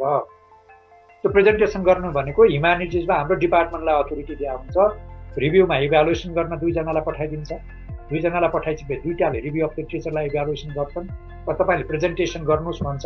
प्रेजेन्टेसन गर्दा डिपार्टमेन्टमा प्रेजेन्टेसन गर्नुपर्छ। त्यसरी डिपार्टमेन्टमा प्रेजेन्टेसन गरिसकेपछि अनि त्यो प्रेजेन्टेसनमा तपाईँको एउटा पार्ट अफ आफूले प्रेजेन्टेसन गर्नु र प्रेजेन्टेसन गर्दाखेरि सबैले बुझ्ने हिसाबले यो प्रेजेन्टेसनको कम्पोनेन्ट हुन्छ। This is the case of the के भन्दाखेरि जसरी प्राइमरी रिसर्च गर्दा तपाईँले रिसर्च क्वेसन उठाउने, फिल्डमा गएर डाटा कलेक्सन गर्ने, ल्याएर कोडिङ गरेर डाटा इन्ट्री गर्ने, डाटा इन्ट्री गरेपछि त्यसलाई फाइन्डिङ निकाल्ने, फाइन्डिङ पछि एनालिसिस गर्ने, एनालिसिस आएको रिजल्टलाई प्रेजेन्ट गरिन्छ। त्यस्तै किसिमले रिभ्यू अफ लिटरेचर पनि a kind of the data हो। थ्योरी भए पनि डेटा हो, पब्लिस आर्टिकल भए पनि डेटा हो, अनि तपाईँको पब्लिस जर्नल भए पनि त्यो के अरे वर्किङ पेपर भए पनि डेटा नै हो। त्यो सबै डेटालाई उता जस्तै क्वेसन उठाएर आफ्नो क्राइटेरिया मेथोडोलोजीसँग क्लियरसँग डेभलप गरेर सुपरभाइजरसँग बसेर कसलाई एक्सक्लुड गर्ने हो, कसलाई इन्क्लुड गर्ने हो, कसलाई लिने हो, कसलाई नलिने हो, एउटा टोटल फ्रेमवर्क बनाएर त्यो डाटालाई ल्याइसकेपछि अनि आएर इन्टिग्रेसन गरिसकेपछि तपाईँले इन्टरप्रिटेसन गर्ने। र फाइनली मलाई यो अलिकति कन्क्लुजन यसमा निकाल्छु कि रिभ्यू गर्दा त्यसको अब्जेक्टिभ के थियो त्यो रिभ्यू गर्नु होला, अनि त्यसको मेथोडोलोजी के थियो, त्यसको फाइन्डिङ के थियो त्यसलाई रिभ्यू गर्नु होला, त्यसको मेथोडोलोजी के थियो त्यसलाई रिभ्यू गर्नु होला, त्यसपछि फाइन्डिङ के थियो फाइन्डिङलाई रिभ्यू गर्नु होला। त्यसपछि त्यो सबै हेरिसकेपछि त्यसको विकनेसेसहरू के थियो, मेथोडोलोजिकल विकनेस छ कि अरू विकनेस छ कि, बेसिकली अझ मेथोडोलोजिकल विकनेसमा हामी धेरै युज गर्छौँ कि त्यसको विकनेसहरू के थियो, स्ट्रेन्थ के थियो, त्यसलाई एनालाइज गर्ने। अनि पछिबाट सबै आर्टिकलहरू सिद्धिसकेपछि सेन्थेसाइज गर्ने, सेन्थेसाइज अफ द कन्टेक्स्ट, सब्जेक्टको सेन्थेसाइज गर्ने, स्ट्याटिस्टिकल फाइन्डिङको सेन्थेसाइज गर्ने। यसरी रिभ्यू अफ लिटरेचर गरिन्छ। जस्तो फर्मुलेसन अफ रिसर्च क्वेसन, जस्तो प्राइमरी रिसर्चको क्वेसन जुन छ यति गरिसकेपछि त्यो प्राइमरी रिसर्च क्वेसन जुन पहिला तपाईँले प्रपोजल लेख्नु भएको छ, रिभ्यू अफ लिटरेचर सिद्धिसकेपछि तपाईँलाई यसले अब यो रिभ्यू अफ लिटरेचर पछि प्राइमरी रिसर्च क्वेसनलाई कहिलेकाहीँ रिभाइज गर्न पर्ने हुनसक्छ। एउटा रिसर्च क्वेसन लिएर आउनु भएको थियो, एउटा पर्सेप्सन थियो, तर सोचे जस्तो त हुन्न नि, दुनियाँ भोगे जस्तो हुन्छ। त्यस कारणले रियल लाइफमा तपाईँको भोगाइ अर्कै आइसकेपछि त्यो प्राइमरी क्वेसनलाई कहिलेकाहीँ रिसेप गर्न पनि तपाईँलाई काम दिइरहेको हुन्छ। Formulation of the critical research question, reshape, त्यसलाई चाहिँ रिसेप गर्नुपर्छ अथवा जस्टिफाई, यो डेटाले तपाईँको रिसर्च क्वेसनलाई जस्टिफाई गर्नुहुन्छ।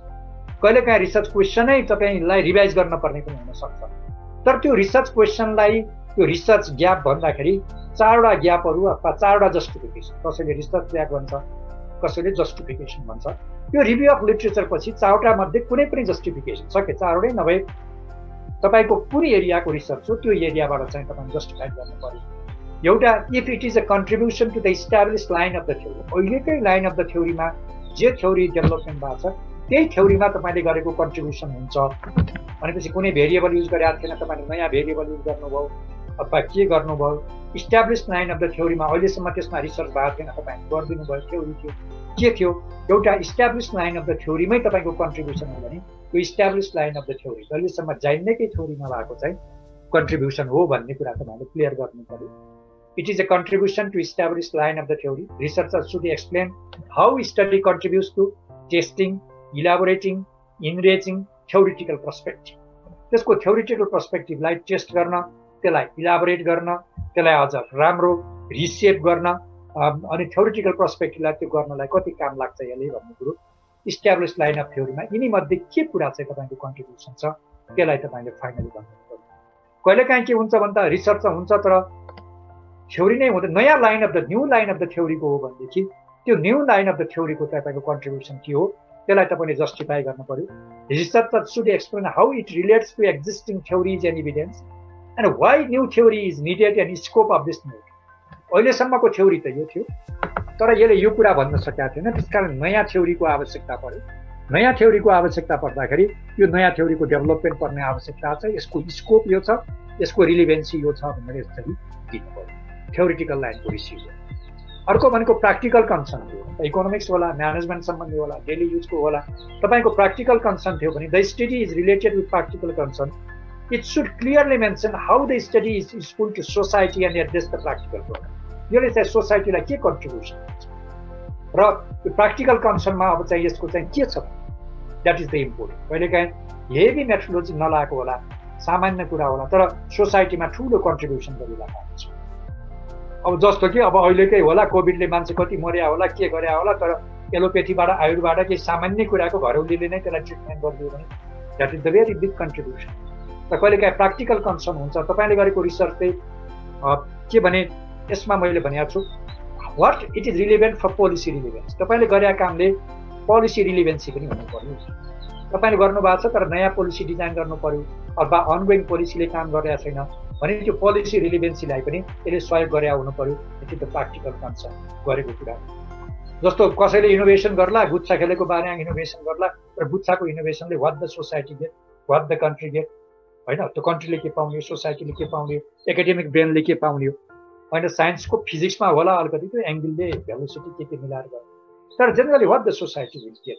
त्यस कारणले त्यसको त्यो प्र्याक्टिकल कन्सर्नमा के हो त तपाईँको कन्ट्रिब्युसन, you have to read that. यो त होला तर मैले यो स्टडी गरेँ, यति स्टडी गरिसकेपछि यसले चाहिँ प्र्याक्टिकली सोसाइटीलाई यो बेनिफिट हुन्छ, नेसनललाई यो बेनिफिट हुन्छ, यसलाई यो बेनिफिट हुन्छ भन्ने हिसाबले तपाईँले त्यो प्र्याक्टिकल कन्सर्नमा रिसर्च ग्यापलाई जोड्नु पर्छ। अर्को चाहिँ के हुन्छ भनेदेखि ल्याक अफ इन्फर्मेसन। तपाईँको त स्टडी भएको होला तर त्यो सामान्य छ तर इन्फर्मेसन सोसाइटीमा आएको छैन। जस्तो हुम्ला जुम्लामा यात्रा गुम्बाको बारेमा कति काम भएको होला, के भएको होला, कति इन्कम जेनेरेसन भएको होला, तर त्यसको बारेमा चाहिँ स्टडी भएको थिएन। सामान्य स्टडी हो। पछि राष्ट्र ब्याङ्कले एउटा स्टडी गरिदियो, गरिदिइसकेपछि ठुलो तपाईँको मोडलिङ पनि चाहिएन, केही पनि चाहिएन। जस्ट गो फिल्डमा गयो, क्वेसनहरू लिएर गयो, डाटा गयो, एउटा आउटकम निकाल्यो। त्यो इन्फर्मेसन ल्याक थियो। त्यो ल्याक अफ द इन्फर्मेसनलाई सोसाइटीमा ल्याइयो, पब्लिकली त्यसले पब्लिस गरिदियो। But it is important to the society. सोसाइटीलाई यो इम्पोर्टेन्ट थियो। त्यस कारणले गर्दाखेरि it is the contribution lack. त्यस कारणले अब हामी इकोनोमिक्समा, म्यानेजमेन्टतिर धेरै जसो हाम्रो प्र्याक्टिकल कन्सर्नहरूमा ल्याक अफ इन्फर्मेसनमा हुन्छ। कहिलेकाहीँ new line of the theory पनि डेभलप हुन्छ, नसोध्दा नसोध्दै भाव हुन्छ। जस्तो मैले एउटा economic freedom and economic growth in Nepal भनेर एउटा गराएँ, तर इन्टरनेसनली पाएको चाहिँ जुन फाइन्डिङहरू थियो त्योभन्दा फरक आइसकेपछि नयाँ न्यू लाइन अफ द थ्योरीमा पनि डेभलपिङ कन्ट्रीले ठिक गर्न पर्दो रहेछ भन्ने हिसाबले नयाँ आयो। र न्यू लाइन अफ द थ्योरीलाई धेरै मेथोलोजी स्ट्रङ हुनुपर्छ, धेरै डिफेन्स गर्नुपर्छ। एक्जिस्टिङ लाइन अफ द थ्योरीमा तपाईँको कन्ट्रिब्युसन भयो भनेदेखि that will be the easy to face. तर रिसर्च तपाईँको कन्ट्रिब्युसन यिनैमा हुनसक्छ, या इस्टाब्लिस लाइन अफ थ्योरीमा, यति नयाँ लाइनको थ्योरीमा, या प्र्याक्टिकल कन्सर्नमा सोसियल कन्ट्रिब्युसन हुनसक्छ, या तपाईँको ल्याक अफ इन्फर्मेसन हुनसक्छ। यु थिङ्क द्याट हामीले गरेको रिसर्चले वाट द सोसाइटी, मैले पिएचडी पाउँछु भनेर what the society will get, what the country will get, how it will impact the policy, अहिले चाहिँ पोलिसीलाई कसरी इम्प्याक्ट पारेको हुन्छ, how the whole welfare of the society will go that in that way. त्यस कारणले चाहिँ तपाईँको प्र्याक्टिकल कन्सर्नलाई चाहिँ विशेष फोकस गरेको पनि हुन्छ इन द्याट। अब मैले देखेको general mistake made in review of the research लिट्रेचरमा के मिस्टेकहरू पाइन्छ त भन्दाखेरि कहिलेकाहीँ त्यो रिभ्यूमा मलाई पनि पठाइदिनु भएको हुन्छ। त्यो रिभ्यूमा मलाई पठाउँदाखेरि they does not clearly restate the finding of the review to the research study. यतातिर डेटा एनालिसिस गर्नुभएको छ, एनालिसिस च्याप्टरमा छ, यो फाइन्डिङ आयो भनेर भन्नुहुन्छ, त्यो फाइन्डिङ त्यहीँ छोडिदिनुहुन्छ। तर त्यो फाइन्डिङलाई यता रिभ्यू अफ लिट्रेचरमा आएको फाइन्डिङसँग रिलेट गर्नु। मेरो आएको फाइन्डिङ यो हो, फ्याडम्यानले गरेको फाइन्डिङ यो थियो, जोसेफले गरेको फाइन्डिङ यस्तो थियो, उसको फाइन्डिङ यो छ, यो फाइन्डिङसँग यो फाइन्डिङ चाहिँ मिल्छ। र उनीहरूको रेन्ज यति, कोफिसियन्टको रेन्ज यति थियो, मैले आएको कोफिसियन्टको रेन्ज छ यो छ, यस हिसाबले इट इज ट्याली भनेपछि it is supporting by the existing research and theory. जे फाइन्डिङ आएको छ त्यसलाई तपाईँले सपोर्टिङ गर्नुपर्छ भनेर त्यो कुरा भएको हुँदै स्ट्याटिस्टिकल फाइन्डिङहरू हुन्छ, एभरेज निकाल्छ, मिन निकाल्छ, ठ्याक्कै छोडिदिन्छ, अरूकोलाई रिलेट गर्दैन। अनि कहिलेकाहीँ के हुन्छ भने नयाँ भेरिएबल इनोभेसन हुन्छ, नयाँ भेरिएबलमा तपाईँले निकाल्नुहुन्छ, तर अरूले त्यो भेरिएबलै तपाईँको चाहिँ युज गरेका थिएन भनेदेखि अरूले त्यो भेरिएबल फाइन्डिङ नगरेको नयाँ फाइन्डिङ तपाईँले एउटा फ्याक्टर निकाल्नु, यसलाई इफेक्ट पार्छ भनेर नयाँ फ्याक्टर निकाल्नु पर्दैन। अब त्यो नयाँ फ्याक्टरलाई कहीँ पनि तपाईँको तुलना गर्ने ठाउँ त छैन। त्यो तुलना गर्ने ठाउँ नभएपछि त्यतिखेर you have to justify that. त्यसको प्र्याक्टिकल कन्सर्न, त्यसको थ्योरिटिकल कन्सर्न, त्यसको इन्साइट, त्यो हिसाबले के हो, त्यो इन्ट्युसनले के हो, तपाईँको पछिको एनालिसिसमा, प्योर थेसिसको एनालिसिस च्याप्टरमा त्यसलाई चाहिँ डिटेली एनालिसिस गरेर यो फाइन्डिङ अहिलेसम्म भएको थिएन, भएको फाइन्डिङ यो यस हिसाबले यो फाइन्डिङ चाहिँ जस्टिफिएबल छ भनेर त्यसलाई जस्टिफाई गर्नुपर्ने हुन्छ। इन द्याट वे भने they do not clearly relate the finding of the review to the research or study. पहिला जुन हामीले गरेको रिभ्यू अफ लिट्रेचरमा भएको फाइन्डिङसँग उहाँहरूले रिलेट गर्नुभएको पाइन्न, तर त्यसलाई रिलेट गर्नुपर्छ, त्यसरी जानुपर्छ। Does not use sufficient time to identify the basic sources of the literature related to research topics. Research टपिकसँग रिलेटेडलाई सफिसियन्ट टाइम उसले ल्याउन। यसर कति पेज लेखे हुन्छ, 25 पेज, 30 पेज, 35 पेज, ल 40 पेजमा हुन्छ ल हुन्छ दा भनेर भन्यो सर तर त्यो चाहिँ होइन त्यसलाई एक्जस्टिभ सर्च गर्नुपर्छ अझ त्यहाँ पनि कस्तो भने आर्टिकल निकाल्ने त्यो आर्टिकल पढ्ने होइन अगाडि एब्स्ट्राक्ट हुन्छ नि त्यो एब्स्ट्राक्ट मात्रै पढेर पनि रिभ्यू ल्याएर ठ्याक्कै एब्स्ट्राक्टको आधारमा रिभ्यू गर्दैन त्यो रिभ्यू गर्दाखेरि धेरै कुराहरू मिसिङ हुन्छ एब्स्ट्राक्ट मात्रै रिभ्यू गर्दाखेरि सब त्योबाट चाहिँ मेथोलोजिकल पर्सपेक्टिभले रिभ्यू भएको हुन्न त्यसको एनालिटिकल पर्सपेक्टिभहरू रिभ्यू भएको हुन्न मेथोलोजिकल विकनेसहरू के थियो त्यो कुराहरू चाहिँ देखिएको हुन्न अनि त्यसको चाहिँ तपाईँको सिन्थेसाइज गर्न त्यसले काम गर्दैन तर धेरै जसोले के गरे हुन्छ त ट्याक्क गर्ने अगाडिको एब्स्ट्राक्ट मात्रै पढ्ने एब्स्ट्राक्टको हातमा रिभ्यू गरिदिने त्यो हिसाबले गरिसकेपछि अब थेसिसको रिभ्यू अफ लिटरेचरको इभ्यालुएटरको आँखा अलिक शङ्कास्पद भएर जान्छ अनि उसले अलिकति हेरे आउँछ अनि रिलाइज अन सेकेन्डरी सोर्सेस भनेको त्यही एब्स्ट्राक्टमा गराइन्छ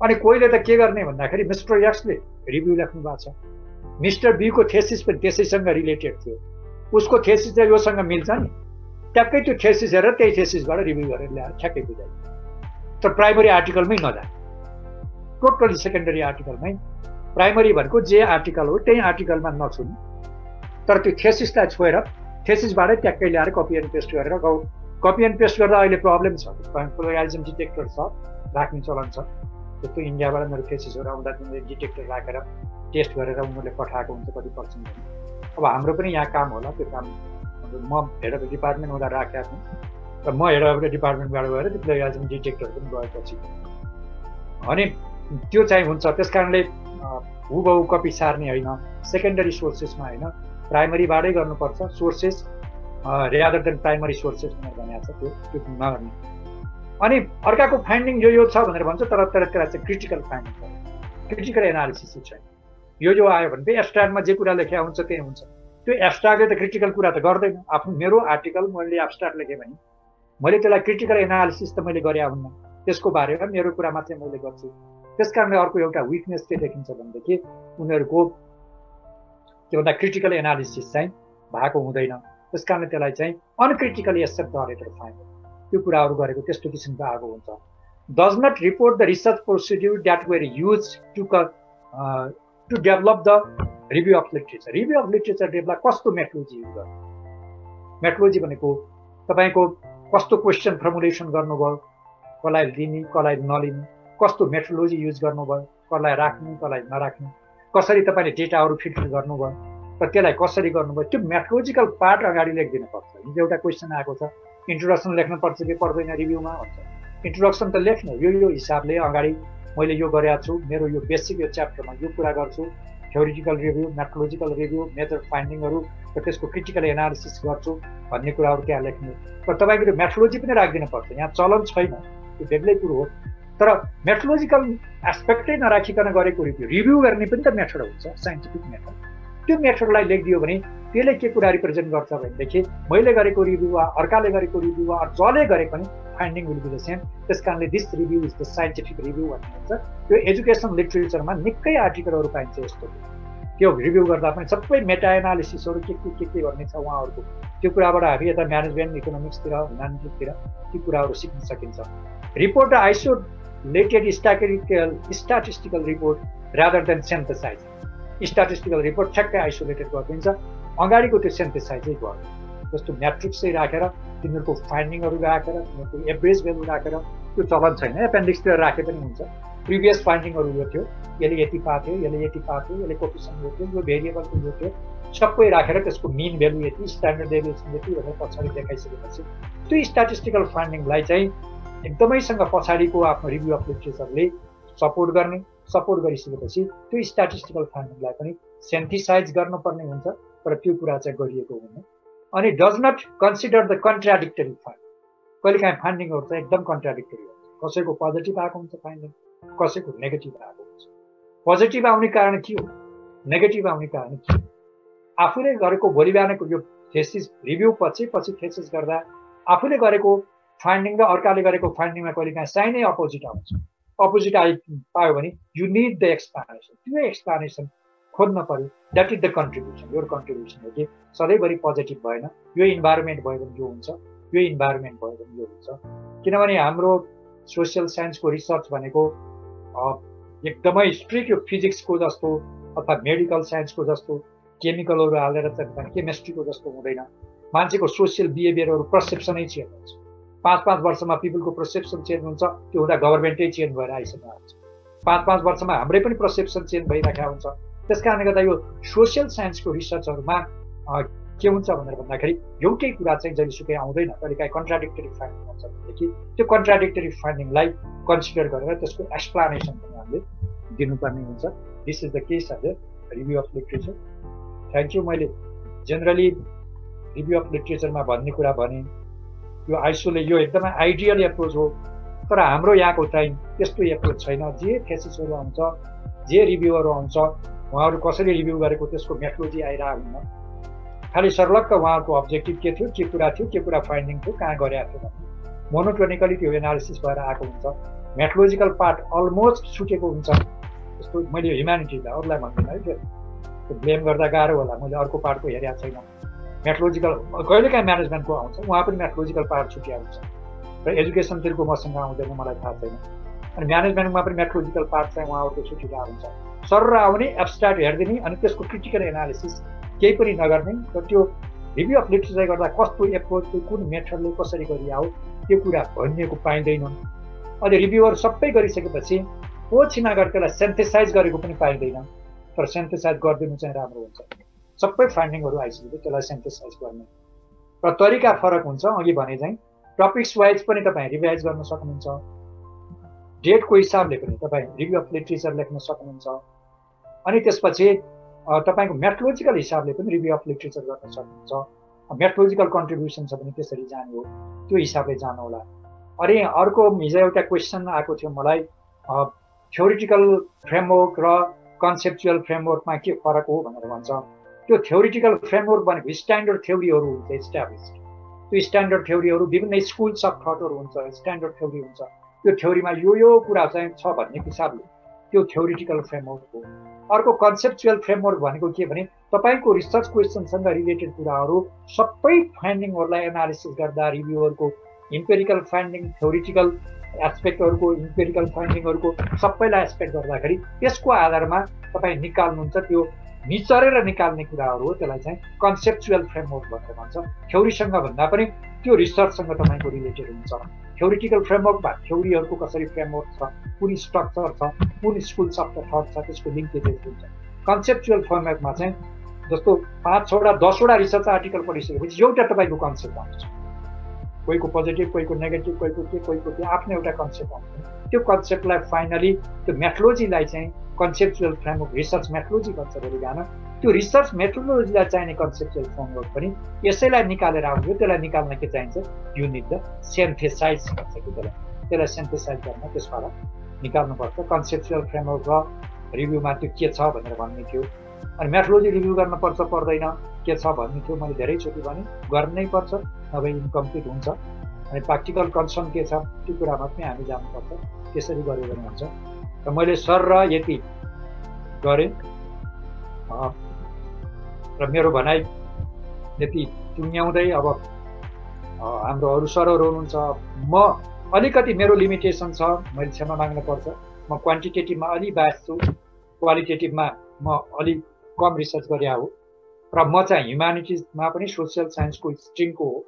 यसलाई निकै म्याक्सिमम हिसाबमा एड्रेस हुन्छ। यो म्यानेजमेन्टसँग पनि धेरै रिलेट गर्छ, तर योभन्दा पनि फरक एस्पेक्टबाट म्यानेजमेन्टमा एजुकेसनमा कसरी जान्छ त्यो कुरा एजुकेसनमा अरू हाम्रो एक्सपर्ट साथीहरू हुनुहुन्छ, उहाँहरूले त्यसलाई चाहिँ क्लियर पार्नुहुन्छ।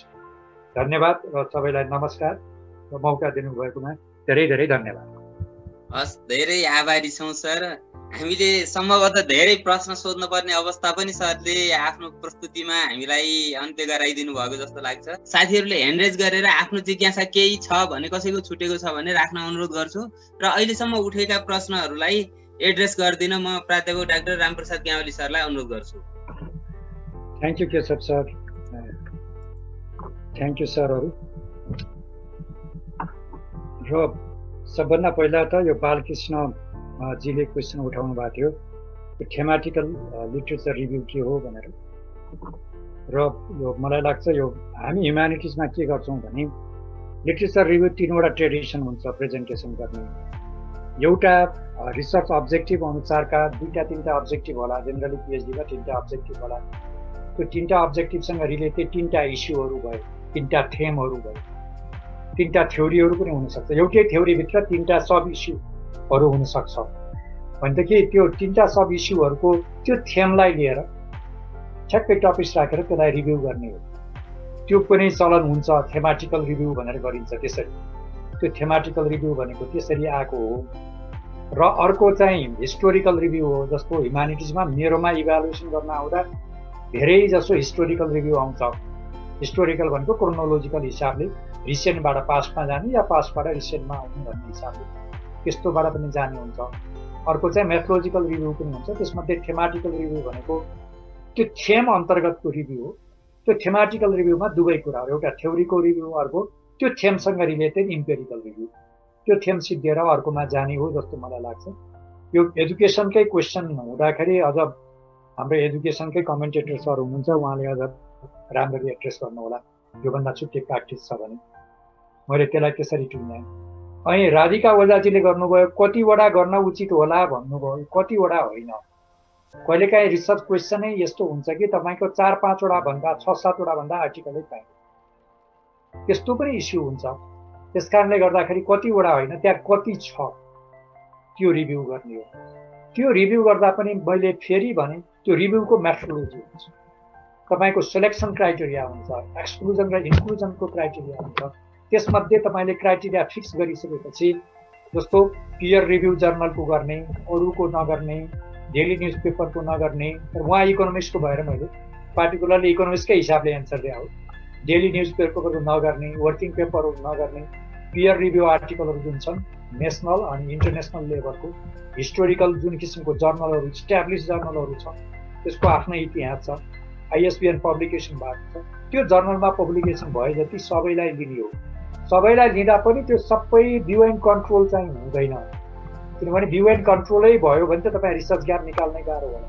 किनभने तपाईँको अब्जेक्टिभ केही न केही नयाँ भएको हुन्छ, त्यहाँ कुनै एउटा इस्युमा तपाईँको नयाँ भएको हुन्छ। यतिवटा गर्ने भन्ने होइन, त्यो टपिक्स अनुसार त्योमा के छ त्यो चाहिँ खोज्ने हो। कहिलेकाहीँ एकदम कम केसेसहरूमा 5% केसेसहरूमा के हुन्छ भने यति प्लेथोरा अफ द लिट्रेचर हुन्छ कि त्यस्तोमा हामीले के गरिन्छ भने थेमहरू छुट्याएर त्यसमध्ये रिप्रेजेन्टेसन गरेर लिने। तर 15 पेज चाहिन्छ, 25 पेज चाहिन्छ, 30 पेज चाहिन्छ भन्ने त्यसको चाहिँ अर्थ चाहिँ रहँदैन। तपाईँको थ्योरिटिकल रिभ्यू छ भने थ्योरिटिकल रिभ्यूबाट तपाईँले पेज बढाउन सक्नुहुन्छ जेनरली। अब इम्पेरिकल रिभ्यू भनेको तपाईँको कन्स्टेन्ट हो, भए गर्ने हो, नभए नगर्ने हो। त्यसकारण त्यस्तो म्यान्डाटोरी यति पेज हुनुपर्छ भन्ने छैन। तर तपाईँको मेन कन्ट्रिब्युसन के हो तपाईँले निकालेको, that is the main important. तपाईँको थ्योरीहरू के हो त्यसलाई थ्योरीलाई निकाल्नु पऱ्यो, पछि सिन्थेसाइज गर्नु पऱ्यो। अनि इम्पेरिकल रिभ्यूहरू के हो त्यसलाई खोजेर तपाईँले गर्नु पऱ्यो। त्यो हुँदाखेरि यति पेजको भयो यति हुन्छ भन्ने होइन, खोज्ने हो। स्ट्यान्डर्ड आर्टिकलहरू पियर रिभ्यू जर्नलहरूमा नेसनल इन्टरनेसनल जे छ तिनीहरूलाई खोजेर चाहिँ गर्ने हो। त्यो हिसाबले जानुपर्छ। नभए कहिलेकाहीँ के हुन्छ तपाईँले गर्ने फाइन्डिङ अर्काले अलरेडी गरिदिए पनि त हुनसक्छ, बिचैमा रोक्यो भने त्यो स्याम्पल त बायस भयो नि। त्यो स्याम्पल चाहिँ रिप्रेजेन्टेटिभको हिसाबमा तपाईँले लिनुपर्छ। त्यस कारणले बेटर के हो भने एक्जस्टिभ बट सेलेक्टिभ भन्छ, त्यो धेरै गराएको हुन्छ। मैले कहिलेकाहीँ साह्रै ठुलो भयो भने रिप्रेजेन्टेटिभ गर्ने, टपिक्सहरू छुट्याएर स्याम्पल लिएर रिप्रेजेन्टेटिभ ल्याएर यस्तो यस्तो भएको छ भन्ने हिसाबले भ्यू एन्ड कन्ट्रोल हुन्छ नि कहिलेकाहीँ त। त्यस्तो भयो भने रिप्रेजेन्टेटिभ हिसाबले जसरी प्राइमेरीमा ऱ्यान्डम स्याम्पलिङ गरे चाहिँ त्यसमा थेमहरू छुट्याएर त्यो थेम राखेर एउटा बक्समा राखेर रिप्रेजेन्टेटिभ हिसाबले त्यसको चाहिँ लिनुपर्ने हुन्छ। त्यसमा जजमेन्टको काम लाग्छ। अनि अर्को उहाँले सिन्थेसाइज कहिले गर्ने भने सिन्थेसाइज त सिद्धिएपछि गर्ने। थ्योरिटिकल रिभ्यू सिद्धियो, थ्योरिटिकल सिन्थेसाइज गर्नुहोस्।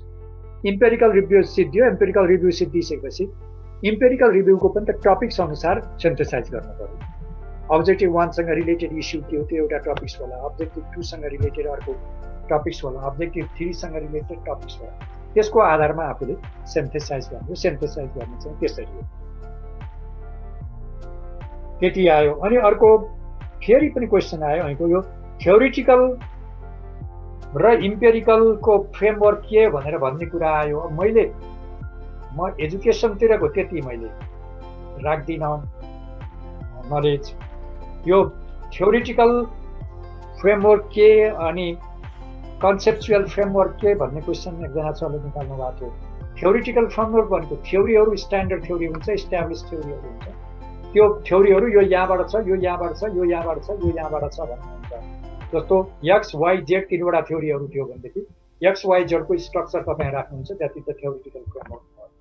कहिलेकाहीँ कन्सेप्चुअल फ्रेमवर्क भनेको इट इज रिलेटेड विथ यो रिसर्च क्वेसन, रिसर्च क्वेसनको सँग रिलेटेड, जसले मेथोडोलोजीलाई तपाईँलाई हेल्प गरिराखेका हुन्छ त्यो कन्सेप्चुअल आइटममा।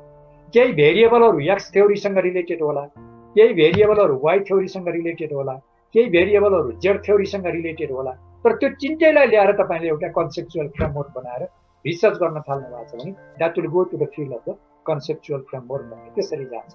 त्यो कन्सेप्ट भनेको हरेक थ्योरीमा कन्सेप्ट, त्यसबाट पनि बुल्टर गरेर कन्सेप्चुअल थ्योरी निकाल्ने हो। अनि खिल सापकोटाजीले त्यही कन्सेप्चुअल थ्योरिटिकल यो कुरा भइहाल्यो। अनि नयाँ सब्जेक्ट भयो भने के गर्ने भन्दा, नयाँ सब्जेक्ट भयो भने त इट्स भेरी भएको रिभ्यू गर्ने, नभएको त कहाँबाट गर्ने? देयर इज नो, किनभने रिसर्च चाहिँ रोकिने कुरा त हुन्न, अहिलेसम्म भएको छैन अब गर्दिनँ भन्ने कुरा त हुँदैन।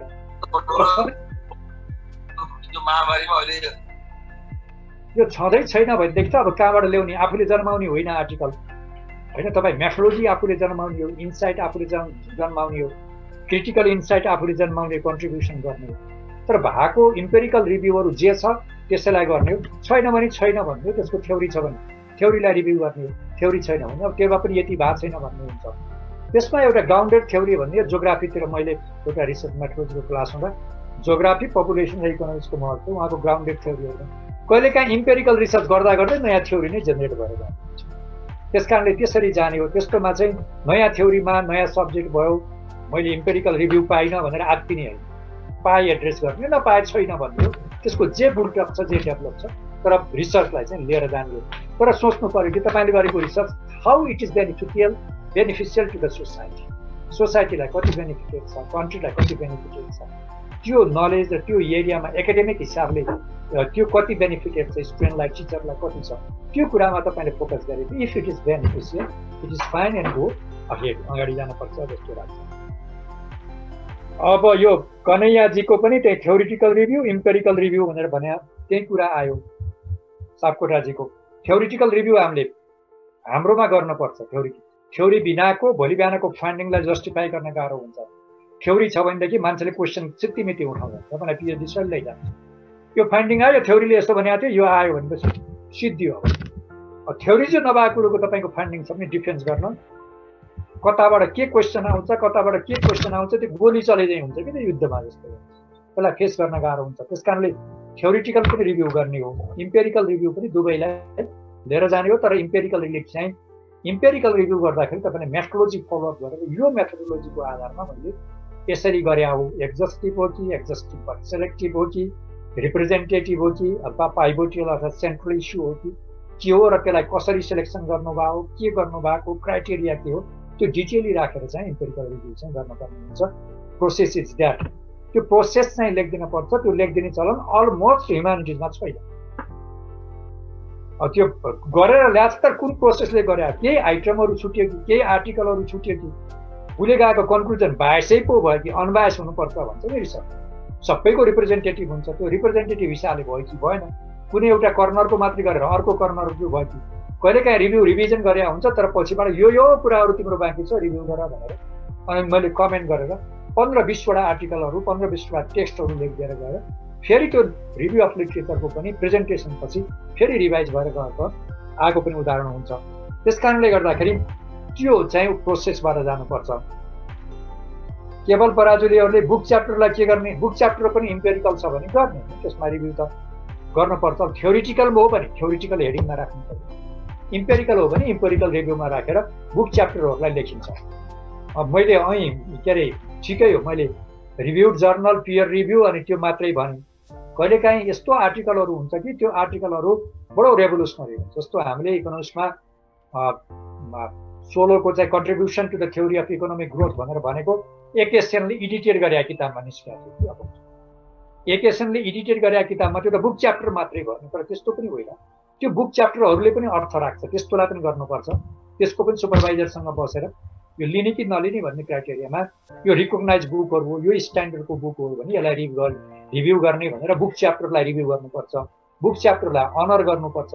बुक च्याप्टरलाई त्यति मात्रै होइन, प्रमोसनमा कहिलेकाहीँ यति रेभोल्युसनरी बुकहरू हुन्छ, यति आन्दोलनकारी बुकहरू हुन्छ, कसैले एडिट गरे होला, त्यो जर्नलको भन्दा पनि स्ट्यान्डर्ड आर्टिकल हुन्छ। तर अहिलेको सेवा आयोगले कसलाई भित्र लाने कसलाई बाहिर राख्ने क्राइटेरिया के हो? बुक च्याप्टर भयो भने इम्पेरिकलमा काउन्टेड नगर्ने के भनेर भनिदिएको छ। त्यो चाहिँ होइन, बुक च्याप्टरलाई पनि कन्ट्रिब्युसन गर्नुपर्छ। सेवा आयोगमा पनि त्यो रुल छ भने तपाईँको एक्सेस छ, पहिला रिकग्नाइज गर्नु पऱ्यो। रिकग्नाइज बुकहरूको च्याप्टरहरू छ र त्यो ISBN नम्बरहरू छ। इन्स्टिट्युसनै रेस्पोन्सिबल लिएर पब्लिकेसन गरेका छ, जस्तो सेन्ट्रल डिपार्टमेन्टले पोलिटिकल इकोनोमी अफ नेपाल भनेर निकाल्यो। त्यस्तै किसिमले कहिलेकाहीँ सिनासले निकाल्ला, कहिलेकाहीँ राष्ट्र ब्याङ्कले निकाल्ला। राष्ट्र ब्याङ्कले 40 इयर्स अफ नेपाल राष्ट्र ब्याङ्क भनेर भन्छ। त्यो मोनिटरी र सेन्ट्रल ब्याङ्किङ एस्पेक्टमा त्योभन्दा च्यालेन्जिङ आर्टिकलै पाउन बाहिर गाह्रो हुन्छ। अक्सफोर्ड र हार्वर्डमा गए पनि पाइँदैन, उनीहरूको आर्टिकल त्यति वेट छ। तर सेवा आयोगमा जाँदाखेरि यो इम्पेरिकलै होइन भनेर घाङघाङमा एउटा खुट्टा हालिदिन्छ। त्यो चाहिँ होइन, बुक च्याप्टरलाई पनि अनर गर्नुपर्छ।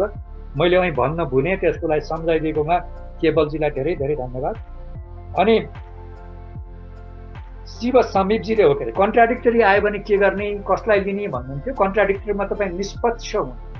पोजिटिभ रिजल्ट आएको भए पोजिटिभ आएको छ देखाइदिनु, नेगेटिभ आएको भए नेगेटिभ आएको छ भनेर देखाइदिनु। पछि सेन्थेसाइज गर्दाखेरि कस्तो इन्भाइरोमेन्टमा पोजिटिभ आएको थियो, डेभलपिङ कन्ट्री, अनडेभलपिङ कन्ट्री, त्यहाँको सिचुएसन, कहाँको के सिनारियो होला, कस्तो सिनारियोमा नेगेटिभ रिलेसन आएको थियो, त्यो कुरा चाहिँ तल सेन्थेसाइजमा गएर तपाईँले देख्दिनु। किनभने गोल अफ द रिसर्च अब्जेक्टिभमा चाहिँ के भनेको छ भन्दाखेरि कन्फ्लिक्ट रिजोल्युसन पनि त भनेको छ नि। त्यहाँ मैले पहिलो जेनरलाइजेसन भनेको छ, दोस्रो कन्फ्लिक्ट रिजोल्युसन भनेको छ, तेस्रो क्रिटिकल इभ्यालुएसन पनि भनेको छ नि गोलमा लिटरेचर।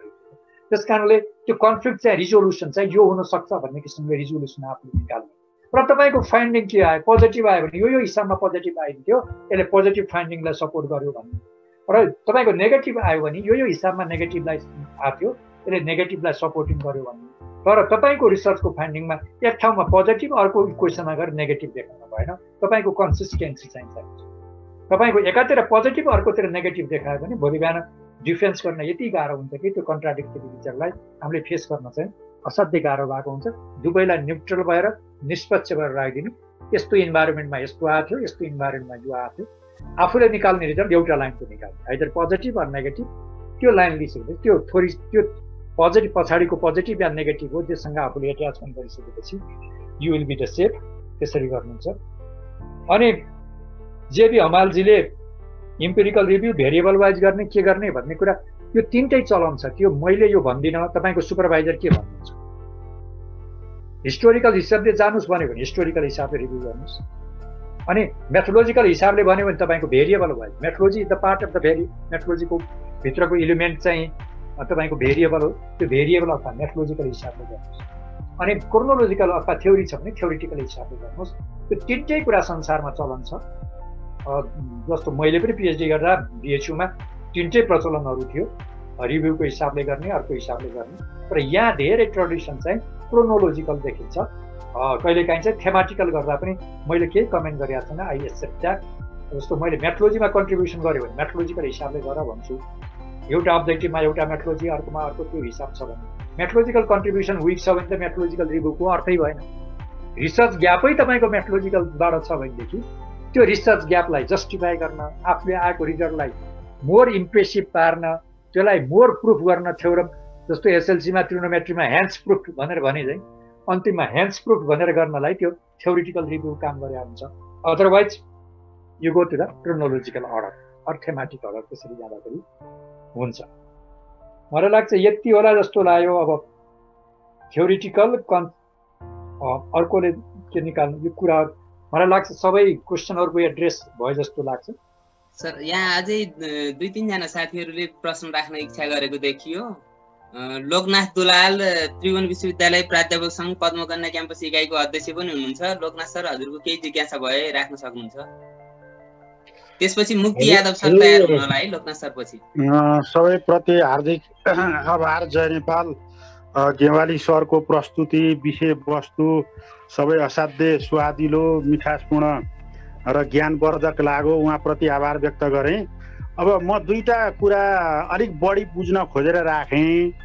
एउटा कुरा, यो अध्ययन अनुसन्धान गर्दाखेरि यो पूर्व कार्य समीक्षा पहिला हो कि प्रश्न र चाहिँ के भने समीक्षा के अरे समस्या पहिला हो?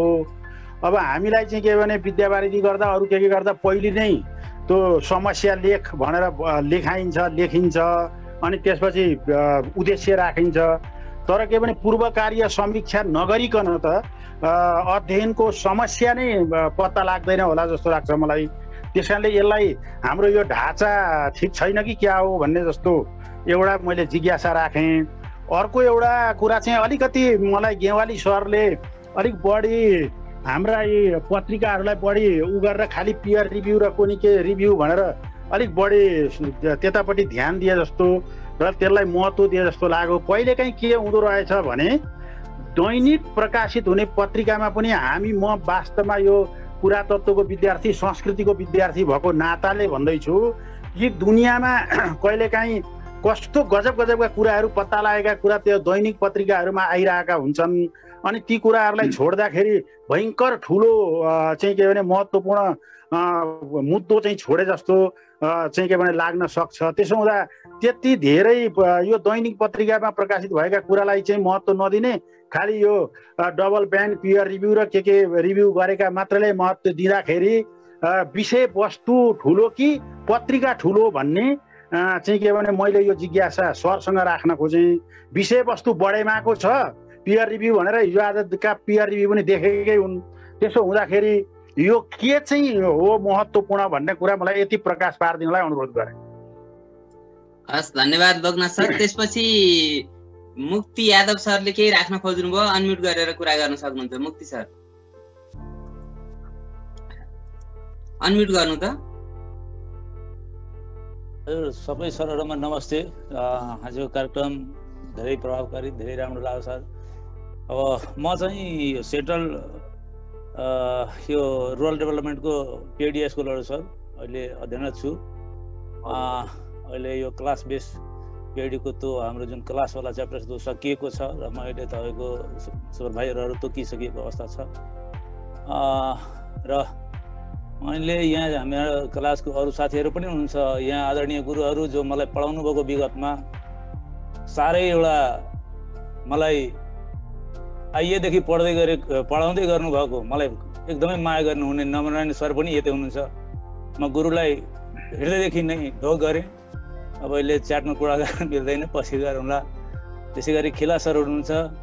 केशव सर, मैले राख्न खोजेको कुरा के भन्दाखेरि जस्तो कि अब थ्योरीहरूलाई गर्दाखेरि कतिवटा थ्योरी जतिलाई इन्क्लुड गर्न सकिन्छ, कस्तो थ्योरीहरूलाई आफ्नो लिटरेचर उसमा चाहिँ राख्न सकिन्छ, अलिकति यसबारेमा अलिकति केही जानकारी पाइन्थ्यो कि भनेर अब हामीले आफ्नो ढङ्गले गरिरहेका छौँ।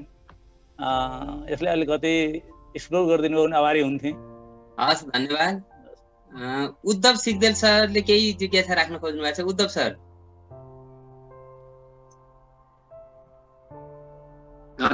धन्यवाद केशव सर।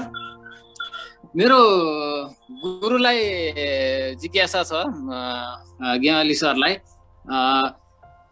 जब यो रिसर्चको चाहिँ मेरो थोरै कन्सर्न मात्रै, अरू धेरै कुरा गरेन। प्र्याक्टिकल्ली हेर्दाखेरि जब यो जनै पूर्णिया आउँछ, जनै पूर्णियामा चाहिँ जनै जति चिनमा बनेर चाहिँ नेपाल भित्रिएको हुन्छ अनि त्यसलाई हामीले प्रयोग गरिरहेको हुन्छौँ। मैले यो कुन अर्थशास्त्रले समात्ने बेला मलाई थाहा छैन।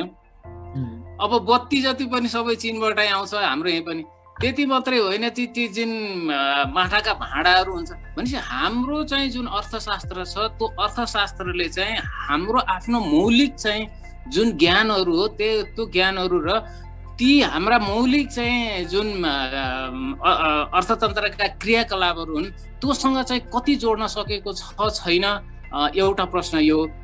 जस्तो चाणक्यकै एउटा श्लोक छ, धर्मस्य मूलम अर्थम अर्थस्य मूलम कामम भनेर भन्छ। योलाई चाहिँ हाम्रो अहिलेको चाहिँ जुन हाम्रो आधुनिक अर्थशास्त्रको चाहिँ दृष्टिकोणहरू हो, त्यो दृष्टिकोणले चाहिँ यी कुराहरूलाई चाहिँ कोही समेट्न सक्छ कि सक्दैन, यो मेरो चाहिँ एउटा जिज्ञासा हो।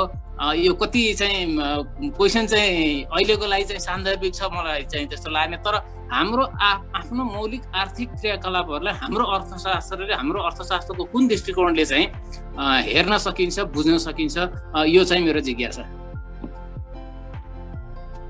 हस्, धन्यवाद उद्धव सर। अहिले आएका यिनै प्रश्न अरू साथीहरूको त्यस्तो जिज्ञासा मधु पौडेलले केही जिज्ञासा राख्न खोज्नुभयो। मधुजी। नमस्ते सम्पूर्ण सरहरूलाई। मैले एउटा मेरो जिज्ञासा एकदम धेरै कुरा आइ पनि सकेको छ, तर एउटा लिटरेचर रिभ्यूको क्रममा हामीले काम गर्दाखेरि आर्टिकल्सहरू या थेसिसहरूमा परेको समस्या के देखिन्छ भने सरले अघि भने जस्तो जर्नल आर्टिकल्सहरू, पियर रिभ्यू आर्टिकल्सहरूमा हामी रिभ्यू गर्दै जाँदा विशेष गरेर हामीले चाहिँ त्यो आर्टिकलमा प्रयोग भएको मेथोडोलोजी अनि त्यसको चाहिँ थ्योरिटिकल आस्पेक्ट र उसले प्रयोग गरेका मोडलहरू, त्यसपछि चाहिँ तपाईँको फाइन्डिङहरूलाई हामीले हेर्दै जाने क्रम हुन्छ।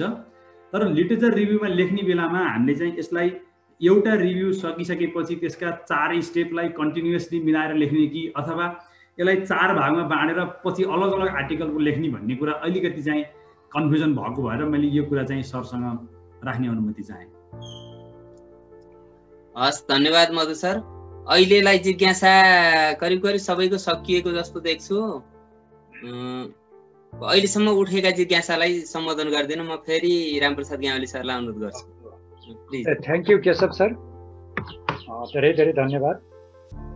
अनि लोकनाथ सरले एउटा इस्यु उठाउनु भयो, उहाँको के पूर्व कार्य समीक्षा पहिला गर्ने हो कि समस्या कथन पहिला गर्ने हो कि यो के हो भनेर भन्ने कुरा गर्नुभयो। जेनरली यो अन्डरस्टुड भनेर मैले नभनेको हो। जेनरली कस्तो हुन्छ भने फर्स्ट च्याप्टर तपाईँको इन्ट्रोडक्सन हुन्छ पिएचडीको थेसिसको। त्यो इन्ट्रोडक्सनमा सबभन्दा पहिला चाहिँ समस्या कथन हुन्छ, स्टेटमेन्ट अफ द प्रब्लम हुन्छ।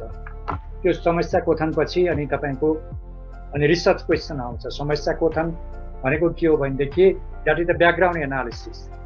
बच्चा च्याँ गरेर रोयो, that is the research question. तर बच्चा जन्मनुभन्दा पहिलाको पीडा, व्यथा, त्यो टेम्परेचर, ब्लड प्रेसर, के reaction, that is the background analysis हो।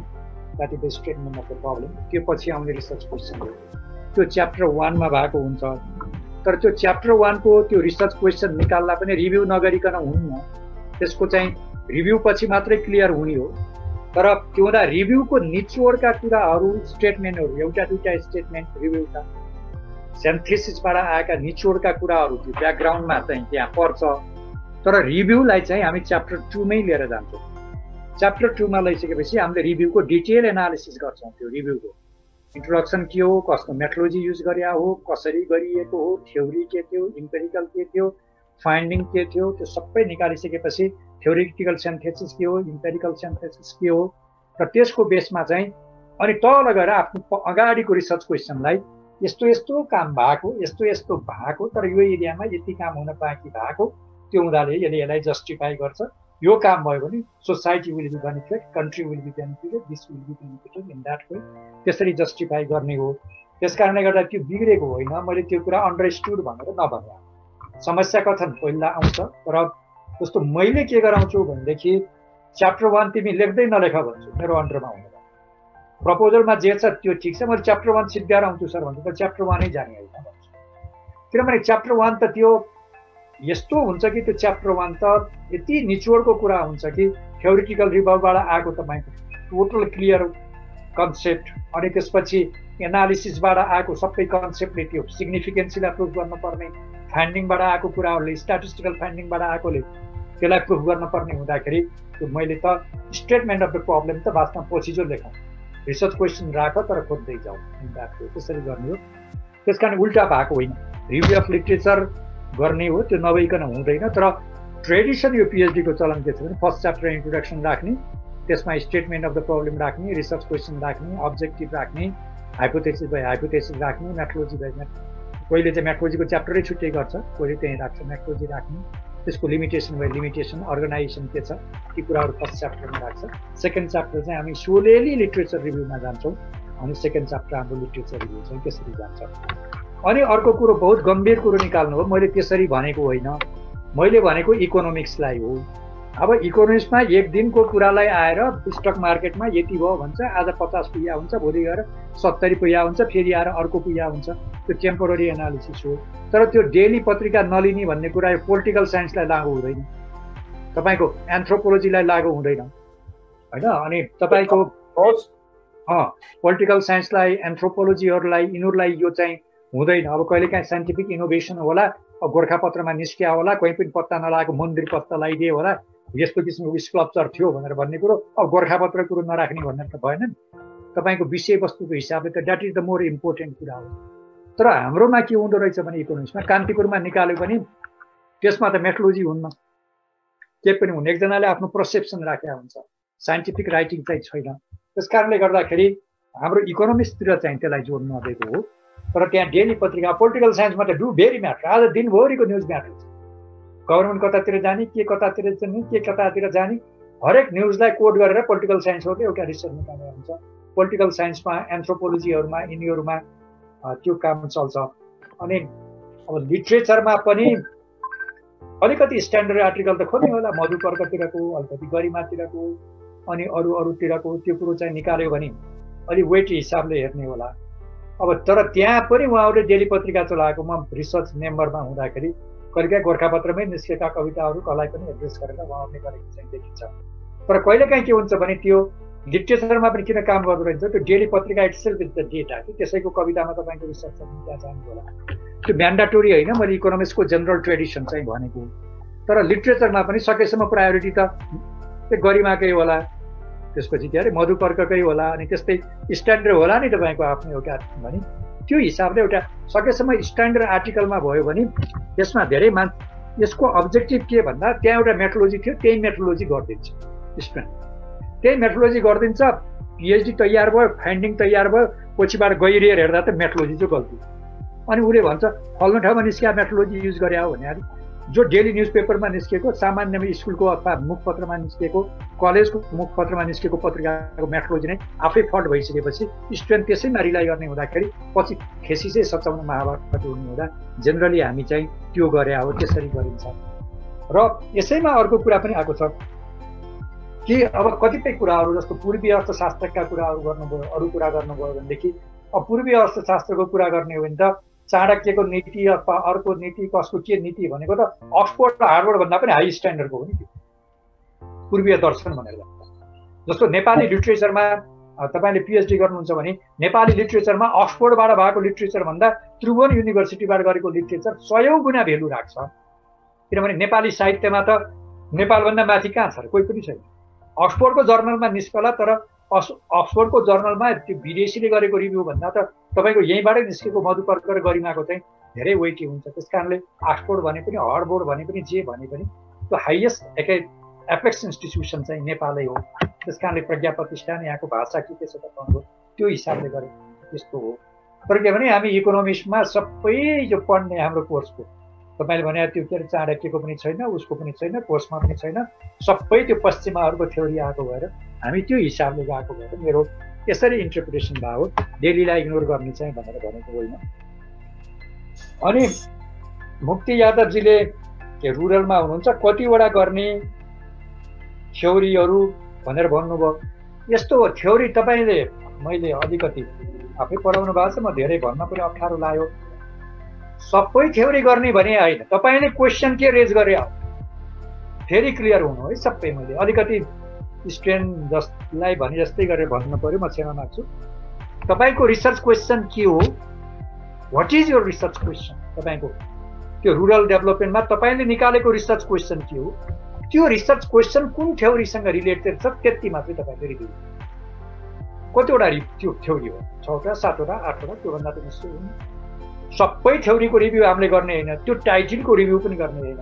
तपाईँको रिसर्च क्वेसनको त्यो रिसर्च क्वेसनसँग रिलेटेड थ्योरी के छ, त्यो रिसर्च क्वेसनसँग रिलेटेड इम्पेरिकल रिभ्यू के छ, त्यसरी तपाईँ डिलिमिट गरेर त्यसरी लिएर जाने, त्यसरी तपाईँले रिभ्यू गर्ने हो। रिभ्यू गर्दाखेरि इस्टाब्लिस थ्योरीहरू हुन्छ, त्यो इस्टाब्लिस थ्योरी किनभने कतिवटा हुन्छ र तपाईँको ट्रेडिसन होला, एउटा क्लास छुट्याएको हुन्छ, क्लासिकल एरामा यो थियो, मोडर्न एरामा यो थियो, अल्ट्रा मोडर्नमा यो थियो, यता यो थियो, प्रि एन्सियन्ट एरामा यो थियो भन्छ, 4-5वटा क्लासहरू होला। थ्योरीको, त्यही 4-5 वटा रिभ्यू गरेपछि तपाईँ अन्तिम हुन्छ। तर छोड्न चाहिँ हुँदैन, छोड्यो भने बायस हुन्छ। किनभने थ्योरी त एउटा थ्योरी आउँछ फेरि जान्छ, फेरि आउँछ फेरि जान्छ। पहिला माल्थसको थ्योरी सिद्धिसकेको थियो, अहिले आएर माल्थसको थ्योरी रिभाइभ हुन थाल्यो कि जस्तो छ। कोभिडले गर्दा मान्छेहरू भट्टाभट मर्न थालिसकेपछि त माल्थसको पपुलेसन थ्योरी फेरि आएछ भनेर भनिदिनु भएको छ। त्यस हिसाबले त्यो रिसर्च क्वेसनको हिसाबले थ्योरीलाई हजुरले हेर्नुभयो भनेदेखि त्यो थ्योरिटिकल रिभ्यूको तपाईँको फ्रेम एकदमै सानो हुन्छ। त्यो सानो भएपछि 3टा 4टा 5टा कतिहरू थ्योरी छन् त्यसलाई निकाल्नु र थ्योरीहरूको पनि त हरेक एरियाको रिप्रेजेन्टेटिभ थ्योरीहरू हुन्छ। क्लासिकल एरियाको हाइली डोमिनेटिङ थ्योरीहरू हुन्छ, मोडर्न एरियाको हाइली डोमिनेटिङ चारैतिर रिकग्नाइज भएको थ्योरीहरू हुन्छ। त्यसलाई ती थ्योरीहरूलाई चाहिँ लिएर चाहिँ गर्ने हो, त्यसरी गर्नुपर्छ। अब उद्धव सरले भनेको त मेरो पनि लडाइँ यही हो, हामी इन्डोजेनिटी सबै छोड्यौँ। योजनामा आगमा आउँछ तपाईँको पार्टीको हेडक्वार्टरमा चाहिँ त्यही वर्ल्ड ब्याङ्कबाट अनि तपाईँ युएनबाट अनि अमेरिकन एम्बेसीबाट डाइरेक्ट लिङ्केज त्यहीँ हुन्छ, त्यहीँबाट त्यही कार्टेलिङ गरेर योजना आयोगको उपाध्यक्षमा पठाइदिन्छ अथवा सदस्यमा पठाइदिन्छ अनि पोलिसी सबै पश्चिमाको बन्छ। तपाईँको के को इन्डोजेनिटी हो? केही पनि इन्डोजेनिटी छैन। तपाईँको इन्डोजेनिटी त्यहाँ आउँछ जब तपाईँले बिपीको समाजवादलाई रिभाइभ गर्नुहुन्छ, फेरि आएर रिथिङ गर्नुहुन्छ। त्यो रिभाइभ र रिथिङ भइसकेपछि तपाईँको मौलिक ज्ञानले काम लाग्छ, तपाईँको इन्डोजेनियस प्रोडक्टले मार्केट लिन्छ अनि सबै हुन्छ, त्यसबाट फाइदा आउँछ। It is a time to revive social democratic thinking of the BP Koirala. त्यो थिङ्किङ गरे भएर त्यही हिसाबले अलिकति कन्ट्रोल हिसाबले गए भए यत्रो कोरोना पनि हुन्थ्यो। ग्लोबलाइजेसन भनिएको छ, ग्लोबलाइजेसन भनिएको छ, कोमोडिटीको पनि ग्लोबलाइजेसन, मान्छेको पनि ग्लोबलाइजेसन, सबैको ग्लोबलाइजेसन भएपछि त के मतलब हो? चाइनामा चाहिँ जन्मिया रोग 6 महिना नहुँदै संसारभरि आयो। It is in that way. अब उद्धव सरलाई मैले यति मात्रै भने, अब यो अरू कुरा भनिनँ, इन्डोजेनियस सोर्स हो। हाम्रो इन्डोजेनियस सोर्समा त्यस्तो छ भनेदेखि अक्सफोर्ड हार्वर्डै पियर रिभ्यू होइन, हाम्रोमा जे काम भएको छन्। कहिलेकाहीँ त हस्तलिखित त्यस्तो डकुमेन्टहरू छ भने पनि, भ्यालुएबल डकुमेन्ट छ भने त्यसलाई हामीले एड्रेस गर्न सक्छौँ सिचुएसनमा। तर म्याच्योर रिसर्चर हुँदाखेरि त्यो गर्न सकिन्छ। कहिलेकाहीँ मैले प्रब्लम पाएको के भनेर भन्दाखेरि रियलै मैले भोगेको प्रब्लम, कुनै क्याम्पसको जर्नलमा एउटा आर्टिकल देख्यो, उसले मेथोडोलोजी देख्यो, त्यो मेथोडोलोजी लिएर उसले थेसिस लेख्यो, पछि आएर इभ्यालुएसन गर्न मेरो आयो, मेथोडोलोजी नै रङ हुँदाखेरि थेसिसै जिम्मेदार। किनभने कसैले पनि हेरिदिया हुन्न, झ्याप्पै छापिदियो भनेर। तर एटलिस्ट पियर रिभ्यू भयो भने दुईजनाले हेर्दाखेरि त अलिकति त हेरिया होला, मेथोडोलोजी अलिकति स्क्रिनिङ होला, पछिबाट स्टुडेन्टले दुःख नपाउला भनेर मात्रै। अब त्यो सरले पनि हेरिदिनु पर्यो त्यहाँ, अब रिभ्यूवालाहरूले पनि। अब रिभ्यूको पनि नेपाली ट्रेडिसन थाहा छँदैछ। कोही हेर्नेहरूले हेर्नुहुन्छ, कोहीले ल बाबु गर्दै जाऊ भने फाइनल आयो, साइन गरिदियो, सिद्धियो। त्यस्तो पनि ट्रेडिसन छ केही विषयहरूमा, त्यसरी गएको हुँदा मलाई लाग्छ मैले यो लगभग सबै यसरी गरेँ। विज्ञ सरहरू हुनुहुन्छ अनि हाम्रो पोखरा युनिभर्सिटीको भिसी सर पनि आउनु भएको छ, उहाँले पनि भन्नु होला। यति भन्दै सरहरूलाई धेरै धन्यवाद दिँदै नमस्कार। हस्, हामी एकदम आभारी छौँ ग्यावाली सर। आजको यो क्लासमा हामी जति पनि छौँ सबै विद्यार्थीकै रूपमा बसेका हौँ सरको उसमा। सरले कुनै अप्ठ्यारो मान्नु पर्दैन, हामीले गुरुकै रूपमा सरलाई स्वीकारेर गऱ्यौँ। सरले एकदमै हामीलाई गुरु दीक्षा दिनुभयो। आज यो लिटरेचर रिभ्यू के हो, कसरी गर्ने, यसका प्रकारहरू के हुन् र योसँग आउने विविध प्रश्नहरूका बारेमा सरले जुन जानकारी हामीलाई दिनुभयो, प्राध्यापक बहस चौतारीका तर्फबाट फेरि पनि हार्दिक आभार र कृतज्ञता ज्ञापन गर्न चाहन्छौँ।